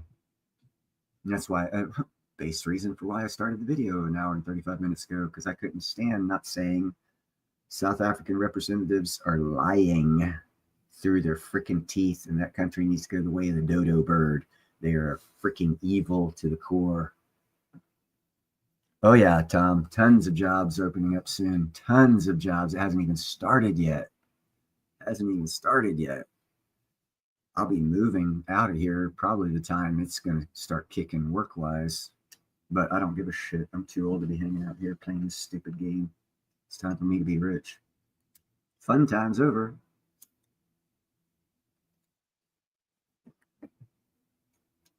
And yes, I enjoyed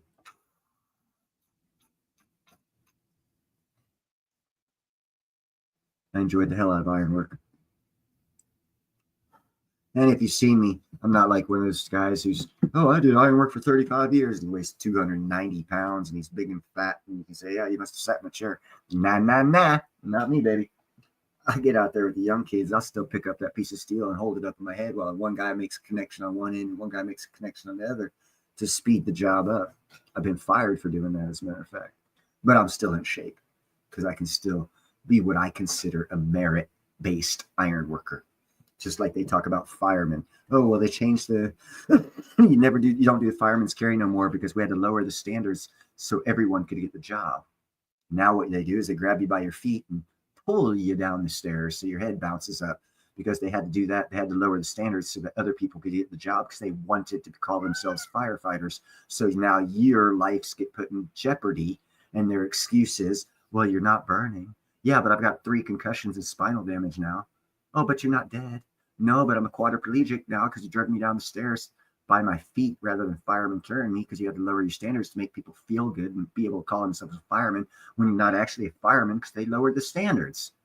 Same thing happened to our military. Same thing happened to ironwork. Why do you think I haven't been working?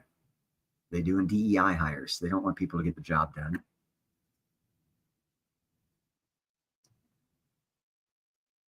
Oh, 100%. 100%. And actually, Jethro, my call name is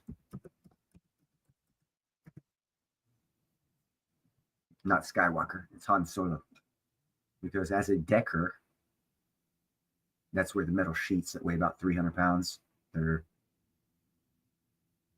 anywhere from 10 foot to 30 foot long, 3 foot wide. Different gauge could be 20, 18, or 16 gauge. 16 gauge is 350 pound sheets. 20 gauge is a little lighter. But I went by the name Han Solo, excuse me, because when you're decking on a high rise, the other guy on the other end of that sheet has to really know geometry very well, or else the smallest action on his end can throw you off the building. Because what you think about, if you take a pencil, hold a pencil here, I'll give you a demonstration. Get this camera off. Give you a little demonstration of what decking is. 30, 40, 50 floors up in the sky. And why you have to trust the other guy. And why I never trust the other guy. Because the other guy will always get you killed because of stupidity. All right, let me get rid of this. Hold on a second here. Get rid of this image. It's fucking me up. Virtual background, none. All right, there we go. All right, pretend this is a piece of decking here. Okay, one guy lifts up one end, say it's 30 foot. Let's get that fucking light off, y'all. Say it's 30 foot from this end to this end, and you're on a flat surface. One guy picks it up, he's walking. He's got a 4-inch beam that he's got to walk on while he picks this thing up and drags it. The other guy picks this piece up and starts walking on a 4-inch beam, and they have to work together. If this guy right here does this number, that guy does it too. So this guy has to let that guy know, hey, I'm fixing to fall and shove this over 6 inches your way. Give it some leeway so it'll move and not throw you off the iron. And see, I don't trust people enough to put my life in that position because most iron workers aren't smart. They're stupid asses. And there has been times where I have been thrown off a building. And I was tied off, luckily. But I was walking down as an incline like this on some end deck, and I had it, and I was carrying it down, and my partner was on the other end, tripped and pushed it this way, and I had to hold on tight because the shit was heavy, and I was on downhill, and I didn't want to let it go, or else it'd fall off into the building and kill somebody. So here I'm holding on tight as fuck. This guy pushes it. I go this way. Yeah. And that's what he saw too. I was there, then I was gone, and the rope was real tight, and I was swinging. And of course, the piece did go off the end of the building. Luckily, it didn't kill anybody. I fired him that day.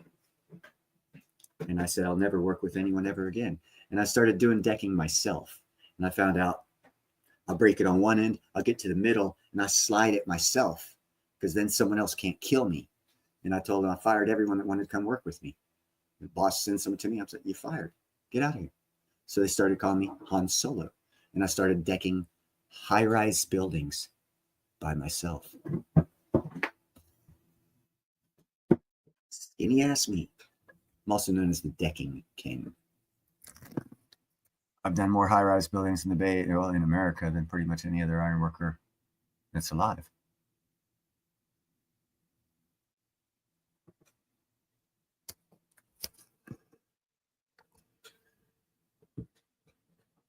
Yes, Emerald. I'm sending out the tests at the end. If you skip, you're going to get detention.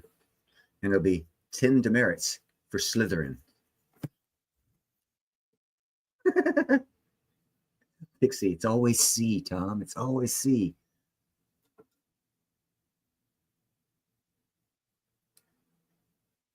You're talking about the white and black one? Right now, I've got him quarantined in another room because they don't have the money to get him and his brother spayed and neutered. And the reason why Silver, the half Siamese one's meowing like a crazy bastard, that's Ginger. That's not Silver. The reason why he's whining like hell is because he's going through heat. And his brother, the silver and the black and white one you're talking about that was always on my shoulders, is also going through heat. And they were having a pissing contest, literally pissing. I've already thrown away 2 chairs and a footstool because they were loaded with urine. So I had to quarantine one away from the other so they wouldn't get in a pissing contest all over my furniture. And if you know anything about cats, you really can't save. You can save wood furniture, but I mean, like fabric furniture, you'll never get that smell out. So I'd throw away a lot of furniture, and then I decided I've got a quarantine pen, so I'm keeping him there until I can get him spayed, and then I'll get Silver spayed so they won't go through this pissing routine, and I won't lose any more furniture. So he's not in this room with me right now. He's on the other side of the house in quarantine. He's got a nice spot: food, water, pooper, toys, blankets, window open right now. The cat's talking to him at. So he's still got his spot going, but I got to keep him separated so my house doesn't smell like cat piss. Exactly. Well, that's exactly why you're hearing the whining going on. It'll only go on for another week or so, and then it'll be okay. And then hopefully I'll get a job or get some money out of this crypto shit. I'll be able to get them taken care of, and I won't have to worry about it ever again. And I'll also be able to replace my furniture. And I will not get fabric furniture. It'll be wood.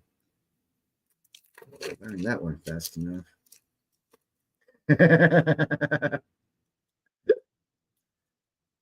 Oh yeah, girl. I've been into animals. I've rescued animals for decades. Decades. I've had albino skunks, albino snakes, a python. Let's see what else I've had. Parrots, macaws, goffins, blue necks, gray necks. I said goffin, parakeets, the albino skunk, had an albino gator. What else have I had? Oh, I most certainly will, Jeffro. I guarantee you. As a matter of fact, I've already already got a couple companies bookmarked that I'll be using their blueprints to. Nah, I'll be loaded up with cats. I'm going to take all the ones I can capture outside with me, because once I leave here, no one's going to feed them. That means they're going to die, and I can't. I'm not the kind of person that'll leave an area knowing that an animal's going to die. I can't do that.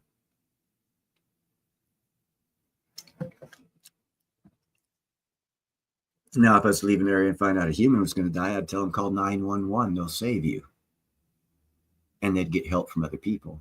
Animals can't do that. But what they can do is they can die and no one give a fuck. And that happens every damn day. So I'm sick of that.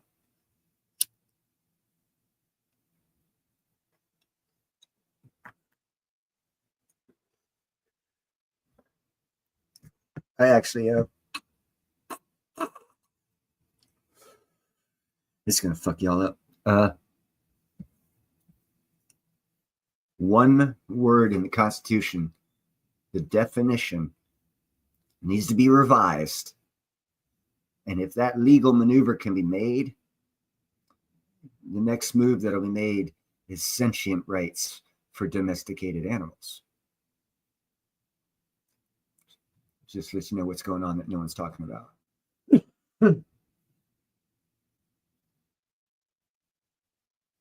Yeah, that's Pensacola. I was in Emerald. I was in Pensacola for a while, and a friend of mine had an exotic pet store, and any animal that he got in from South America or Asia that wasn't humanized, because of my God-given ability with animals, critters, not just warm-blooded, but critters. I've had tarantulas. I've had all kinds of crazy stuff.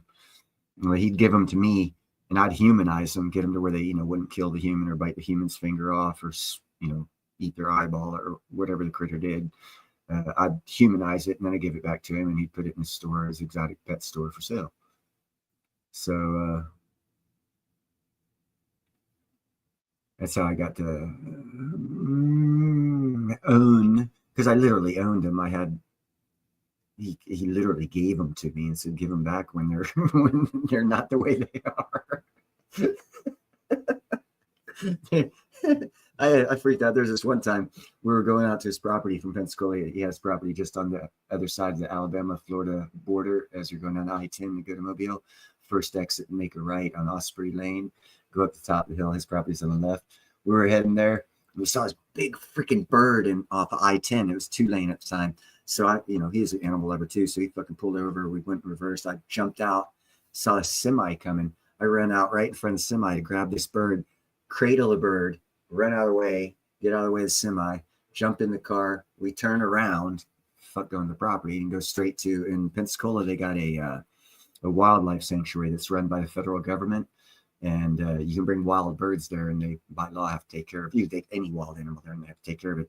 And the reason why they have one in Pensacola, Florida, is because there was an injured bald eagle at one point in time, and by law they can't move it, and no one can take care of it except for government, because it's the national bird. So they had to set up a veterinary place to take care of it, and spent quite a bit of money to have this thing built. And now it's a wildlife sanctuary run by the federal government in Pensacola, Florida. So when I had this bird, we turned around, went to Steve's other place, put it in a box, put it in the back seat, and then went to this wildlife sanctuary, went in and talked to the vet, and said, hey, see what's up with this bird. And he said, how'd you get it in the box? And so I told him how I did it. He looked at me and said, son, you are lucky you have your fingers. It turned out to be a large barred owl. And he said they're synonymous for biting people's fingers off, the wild ones. He goes, I don't know why this one didn't bite your hand, because I told him I had it cradled like a fucking baby in my hand. It was up on my chest, getting it out of the road. And when I sat in the car, God was watching over me, making sure that, the bird knew I was helping it, so he didn't want to eat me. I did. There was one time, went over to a friend's trailer, me and a couple other guys. He had a canoe, because the back of his land went up against this little swampy bayou-ishy area. And we saw this duck had a 6-pack ring around its neck, and it couldn't fly. It was like kind of choked, but not choked out, but it was getting there. And, we knew there were alligators there. We saw a couple of alligators. So I broke out the freaking canoe, told my buddies, I was like, hey, I'm going to go in the water. I need you guys to fucking wrangle that bird. Because he couldn't fly, but he could still flap his wings and like walk on the water and really move to get away from us. Because we tried a little bit with the canoe, getting up to him and grabbing him. And that didn't work, but it did stir up the alligator's interest. So I was like, okay, you guys get in the canoe, have my two buddies get in the canoe and go upstream a little bit and then come down, chase it that way. And I went in the water and saw where the duck was. And I held my breath up underwater, and it was still kind of clear the first like foot or two. And then it got murky after that. And I saw the bird coming. I reached up and grabbed its legs and came up to grab my breath of air and grabbed the six-pack thing with the scissors I had in my other hand and cut it off and then just let the fucker go. And then my buddies came, got me real quick before the alligators got me. That's how far the way I'll go for wildlife. Animal life, not even wildlife, animal life. I mean, I'm older now. I wouldn't do it now. I have too many aches and pains. I could physically do it. It'd be more uncomfortable now than it was then. I was like fucking 17 at the time. That was about 40 years ago.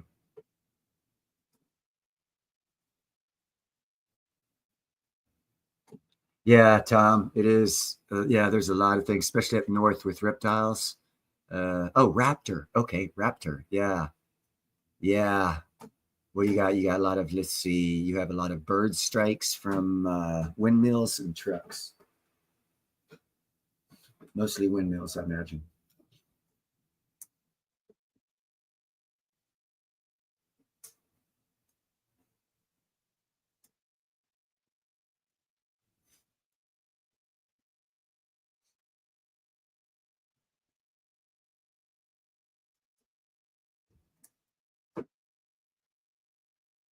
Okay, car hits. I figured it'd be more semis because cars seem to be more aerodynamic and can actually, with the wind, will push the bird out of the way unless the bird's too low in front of the car.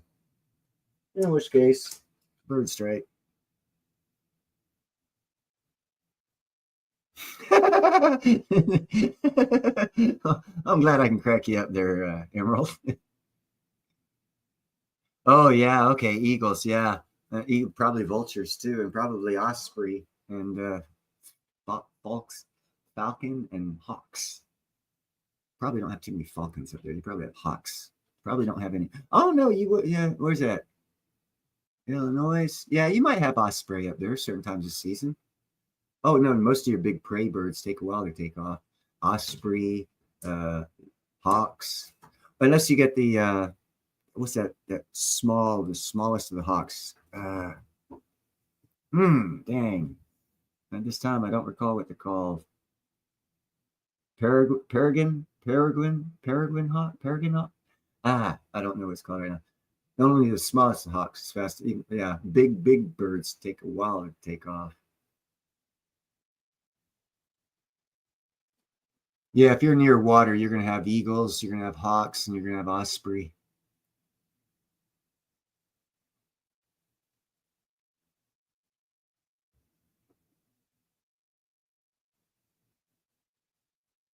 Peregrine falcon. Thank you very much. I thought that's what it was.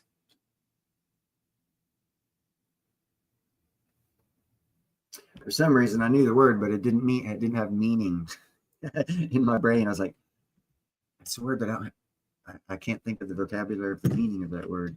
That's why I was confused. But it's nice to know it's right.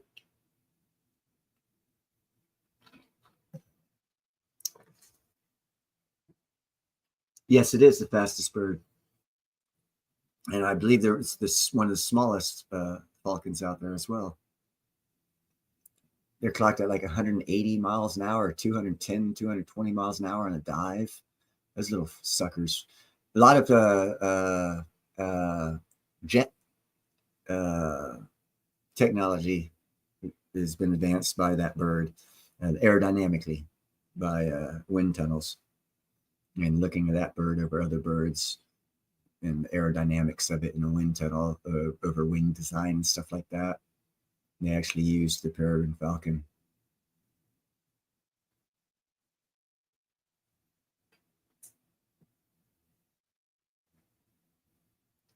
Yeah, we have hawks, we have vultures, we have owls. I haven't seen any osprey. We're supposed to have the condor somewhere. I think it's further south though. Out here, we're supposed to have the California condor. It's supposed to be like 27 of them. I've been out here since 1996. Never seen one. And I know there's only like 27, but damn, I've been here quite a while. And I do look up. I don't have my head in my phone, you know. When I'm outside, I do look up. I've never seen a California condor.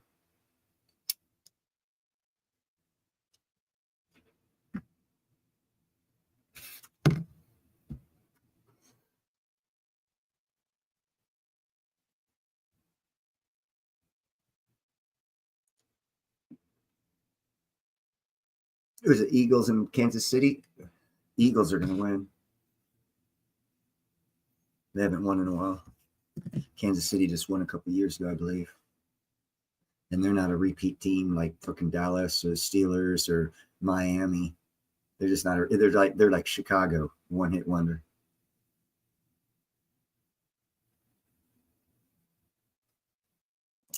Seattle will get it. Looking at the Super Bowl from a business standpoint, because what you got to understand is all those teams are owned by billionaires that want to make money. And they can only make money if their fans get a championship every 20 years or so, or at least make it to the top playoff position, or, you know, and it rotates. Look at the history of the Super Bowls. It started in after the Steelers. Well, no, actually, I guess, was that New England? New England's the one that fucking fucked that shit up because they got caught.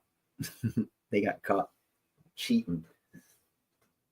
But yeah, it's staged who's going to win.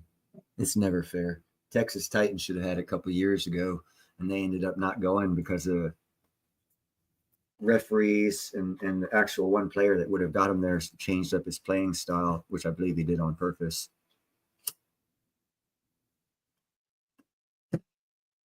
But whatever. And then he never got back. He was never as big as he should have been as a player. He was their running back they had a couple years ago.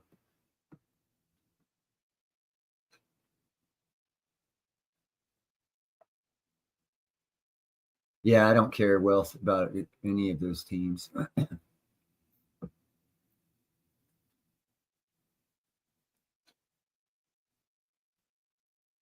There you go. Take them out hiking, man. Where are you going? Where do you live in, or what state?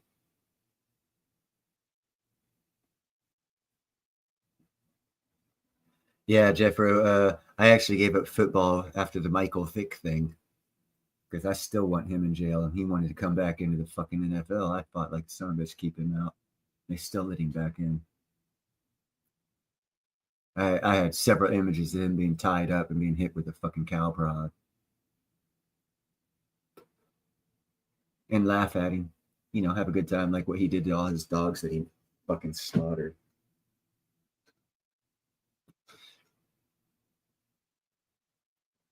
Yeah, Michael Vick's one evil son of a bitch.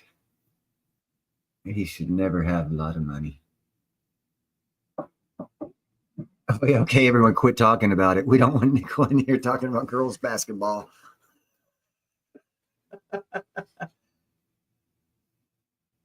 Oh, you know, I'm actually looking just north of Defuniak Springs in Alabama.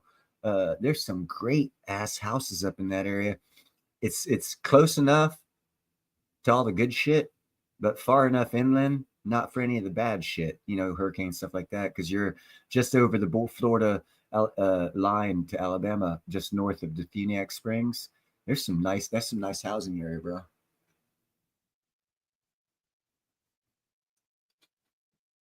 And cheap. They got 0.02% property tax, 49th lowest in the nation. And you're like a stone's throw away from Defuniak Springs, an hour and a half away from Pensacola and Tallahassee and Montgomery and Atlanta. I mean, you're far, you know, close enough to all those metropolitans. You're actually right in the X of them almost. Great area to be.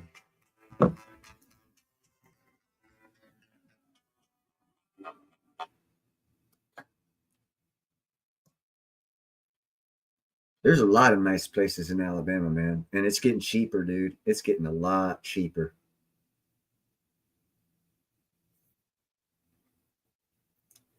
Hey, I'm doing a live stream right now. Can I call you back? Oh, no problem. All right. Bye-bye. I guess Kevin wasn't here earlier. Kevin the Weed Man's fixing to be here. That was him calling. Even if it's live stream, I still answer the phone. Sorry, guys. People call for a reason. Kentucky's nice. Yeah, see, here's one thing I discovered. Georgia actually would be, Northwest Georgia would be a great spot. The only thing is, there's a town up there that does carpet manufacturing. They are now suing 3M for selling them a chemical that's now known as a forever chemical. And all the rivers and streams in Northwest Georgia are contaminated. The FDA says that safe limits of this chemical are 5 parts per million. And some of those rivers and streams in Northwest Georgia right now have up to 750 parts per million. And people are starting to sell their houses up there real cheap because you can't drink the water. It'll kill you. So that's a public service announcement. Don't buy in Northwest Georgia. Now I'm looking at Northeast Alabama because it's on the same lateral level area, but the water from uphill and down here are total different spring systems and everything. So it's not been infected or affected by that carpet manufacturer using that forever chemical. Yeah, Ohio River as well. So you got to watch these things out when you're going to move to areas. Because after I heard that story about that chemical in those Northwest Georgia, I saw a nice 3-story on 5-acre. What is it? It's a log cabin design house for sale for like $98,000. I was like, holy shit. But I had just seen that story. I was like, oh, they're selling right now before it becomes illegal for them to sell it without telling people about the problem, and which basically means they won't be able to sell their houses. Oh, hold on. Let me get the map. What's that? Helene? All right, hold on a second here, bro. Maps. I don't know the name of the town off the top of my head in Georgia that fucking thing was at. I'm going to map right now, see if I. Ooh. Yeah. Okay. It's a small town because I'm not seeing it. Is it near Dalton? Because if it's around Dalton, I would suggest not doing it. If it's south of Dalton, I'd suggest not go. Not. I would research heavily, Emerald. I would research real heavily because I believe that carpet manufacturer was in Dalton, Georgia, and they actually have one right now. They just a month or so ago. It's a big federal lawsuit of liability. Jeffro, that's a very interesting question. Very interesting question, because you know what? That land is actually now going to be very cheap, but not to live on. And you would also have to look at mineral rights. Mineral rights are different than land rights. So it depends on what type of mineral and what type of setup you'd have to have, and the ecological damages of the setup you have. If it's going to be open pit, which you probably wouldn't have an open pit, but you, yeah, when mining, the excrement that you pull out, you have to have areas to put it and stuff. There's logistics to that and staging areas, and so you'd want cheap land for that. But the mineral rights are bought separate. When you buy a house and land, you can have a mine going right up underneath you and you not be able to do a damn thing about it. Hey, you take care, Tom. Thanks for being here. I saw, what was it? There was a mine collapse. I don't know if it made the national news or not, and I didn't do a report on it a couple weeks ago, and I don't recall where it was. And there was a soccer field on the surface of the earth. It happened in a soccer field. I think it was like 2 soccer fields inside a fenced-in area, and the whole damn thing fell like 200 foot because there was a mine collapse going on. Obviously 200 foot underneath that school and road and town, and that part of the geology of the earth gave way on the surface of the mine, and it just dropped. Luckily, it was on a weekend, like a Sunday morning or something, where no one was out on the field, no one got killed. It was a huge ass sinkhole, like 80 foot by 80 foot, 200 foot deep. Just happened a couple weeks to a month ago. Yeah, as far as chemicals go, yeah, you got to watch that place.